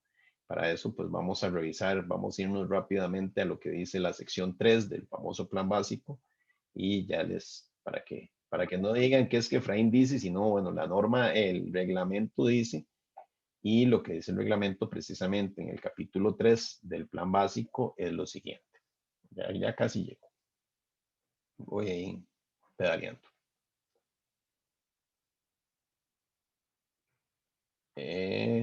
Aplicación que te hiciste. Plan básico, según está establecido en los artículos 4, 10 y 37 de la ley 8228, las edificaciones deben contar con un plan básico de protección contra incendios. Y vea que no me dice las nuevas o las existentes, me dice que toda edificación debería contar con un plan básico e incluir al menos estas condiciones. La tabla 11 establece el formato para el plan básico, ¿verdad? Pero adicionalmente, pues se van a colocar en estas páginas formatos o guías recomendativas, ¿verdad? Que pueden realizarse. Vea que es un esquema más que todo lo que da esa tabla o esa figura de que podemos tener en el plan básico. Además, me decía, entonces ahí está la respuesta, Carolina, aplica para nuevos y existentes. De hecho, más bien para nuevos no es tan aplicable, ¿verdad? Porque para nuevos estamos participando en un equipo de diseño donde se están considerando todos estos aspectos y prácticamente que al pasar por el visado de planos ya estaríamos cumpliendo con todo. Pero sí, siempre en el momento que opera, pues deberíamos de considerar, por lo menos al primer año ya estar haciendo un plan básico. Adriana Villalobos me dice, este plan debe ser parte del plan de preparativos y respuesta ante emergencias y puede incluirse como un apartado más del plan de emergencia. Era similar a lo que me preguntaba José Arnoldo. No, el plan de emergencias se analiza dentro del plan básico, pero no tienen relación directa entre ellos, porque la respuesta a emergencias es específicamente para la situación de emergencia, mientras que el plan de emergencia, el plan básico precisamente lo que busca es analizar todos los riesgos que yo tengo. Ahora, que me puede servir el plan básico para elaborar un plan de emergencia, sí. De hecho, el plan de emergencia se debe hacer en respuesta a los riesgos que existen en la empresa, ¿verdad? O en la instalación. Dice Tatiana, ¿quién verifica la existencia de ese plan básico? El Ministerio de Salud. De momento es una respuesta, una pregunta sin responder. No está definido quién revisaría eso. No sé si a futuro, con los cambios en el reglamento, llegará el momento en que bomberos, pues, sean ellos los que verifiquen. No creo, porque en este momento en realidad bomberos está con demasiado trabajo con solo el visado y las inspecciones, pero podría ser que a futuro se maneje de esa manera. Dice Michelle Guillén, según regulación, ¿cada cuánto debe actualizarse? Es similar a los planes de gestión, es decir, cada 2 años. Tampoco está, pues, definido en lo que vimos del plan básico. No, probablemente para la siguiente edición del reglamento tal vez vayan ellos a ser un poco más detallados en esos aspectos. Pero lo que normalmente se ha recomendado siempre que hablamos de un análisis de seguridad humana es que el análisis se debe repetir siempre que, o se debe volver a realizar siempre que hayan cambios importantes en la estructura en cuanto a uso, en cuanto a ocupación, en cuanto a remodelación o ampliaciones. Entonces se debería de redefinir. De momento no hay algo explícito donde diga cada 2 años, cada tanto tiempo se tiene que hacer. Me ha pasado y dentro de lo que estás mencionando ahí, me ha pasado que algunas empresas transnacionales sí piden que una vez al año, por ejemplo, yo hago estudios de seguridad humana en ciertas empresas transnacionales una vez al año. Y a veces yo les digo, mira, pero prácticamente que no cambiaron del año pasado. Sí, pero el corporativo me exige a mí que todos los años tengo que hacer este estudio. Entonces yo todos los años tengo que ir a revisar y algunas veces se vuelve muy sencillo porque ya son, yo les digo, ¿qué cambios hemos hecho? Ninguno. Todo lo que hago es un recorrido para verificar que las condiciones estén bien. Siempre sale alguna que otra cosilla ahí que mejorar, ¿verdad? Pero no precisamente aspectos que afecten significativamente el proyecto. Ok, yo creo que estamos con las preguntas, ¿verdad? Ahí tenemos una última, Natalia Barahona. Vamos a ver qué dice Natalia. ¿Dónde está el chat que te hiciste? Dice, en edificaciones muy antiguas, ¿cómo hacer para que aplique? Uy, Natalia, esa es una pregunta buenísima. Mm. ¿Qué tan antiguas me está hablando, Natalia? Porque podría ser que me hables de patrimonio y ese problema es grandísimo. O podría ser que nada más me hables de una empresa, de una fábrica, de una bodega, de un edificio muy viejo. No sé cuál de las dos me estás hablando. Ok, no necesariamente de patrimonio. Cuando hablamos de estructuras muy antiguas, el problema es, ok, ahí ponen un caso, una fábrica de 60 años. El problema es que cuando se diseñaron esas estructuras, no me malinterpreten lo que van a decir, pero si es una corporación internacional, probablemente haya tenido muchas consideraciones, porque las corporaciones, aunque sean viejas o de muchos años de existir, tienen sus requerimientos. Pero si es una fabricación, una estructura nacional, muy probablemente tenga una gran cantidad de incumplimientos. Entonces, pues igual se tiene que reflejar en el plan básico, Natalia, todos los requerimientos que se tienen que cambiar.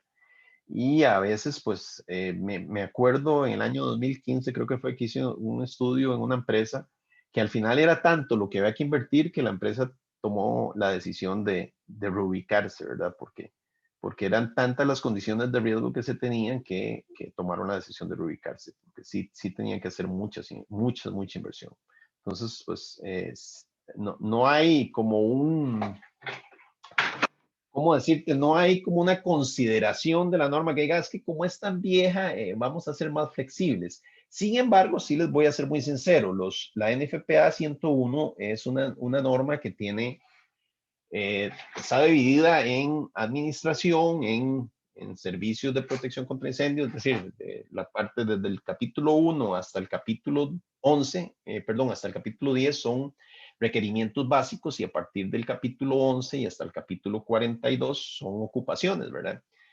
Si usted ve el capítulo 12 y el capítulo 13 se refieren a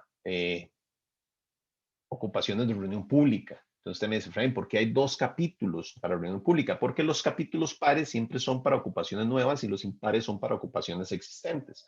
Entonces, yo cuando hago un estudio de seguridad humana o un plan básico en este caso, voy a aplicar los criterios del capítulo existente.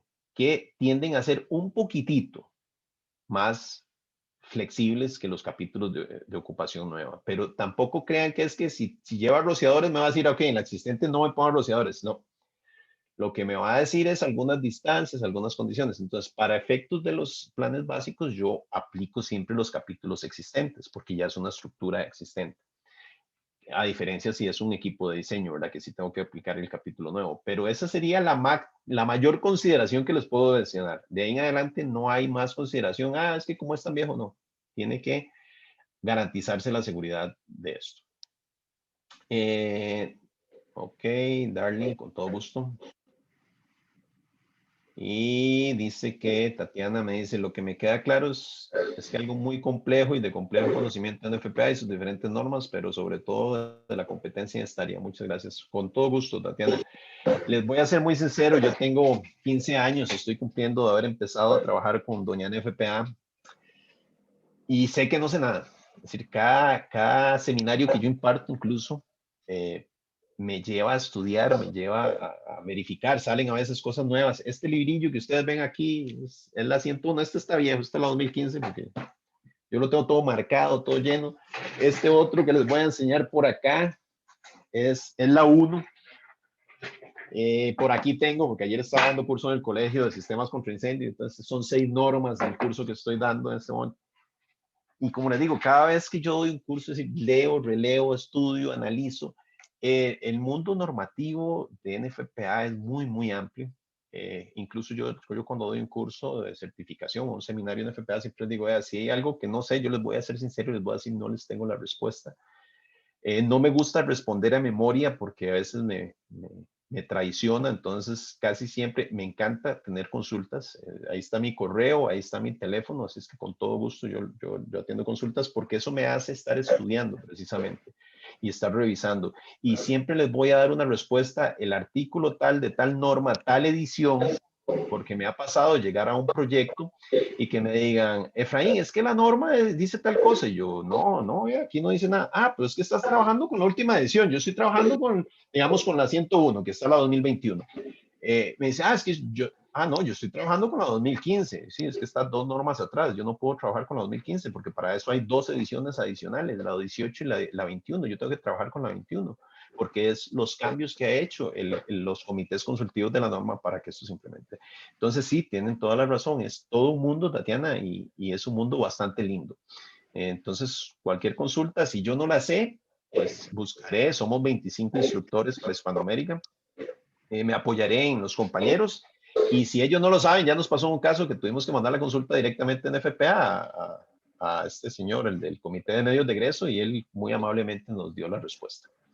Okay. Ya sé que tengo que parar porque ya son las 5:30. Ya nos pasamos, entonces... sí, no estamos al punto, ¿no? De verdad, Efraín, muchísimas gracias por tu tiempo, por todo tu conocimiento. Muchas gracias a Paola, que está ahí por parte de CITEC, que nos ayudó con todo este trámite, ¿verdad? Desde la colocación de la reunión.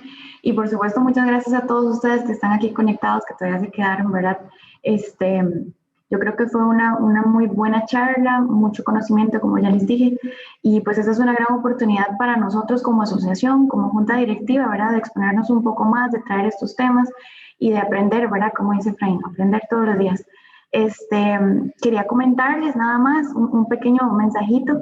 Lo que les dije antes, que estamos celebrando el Día Mundial de la Seguridad y Salud en el Trabajo, estamos haciendo un concurso como asociación para poder llevar una beca completa con el curso de implicaciones e interpretación en los sistemas de gestión de seguridad y salud en el trabajo según la INTE ISO 45001. Lo va a dar INTECO.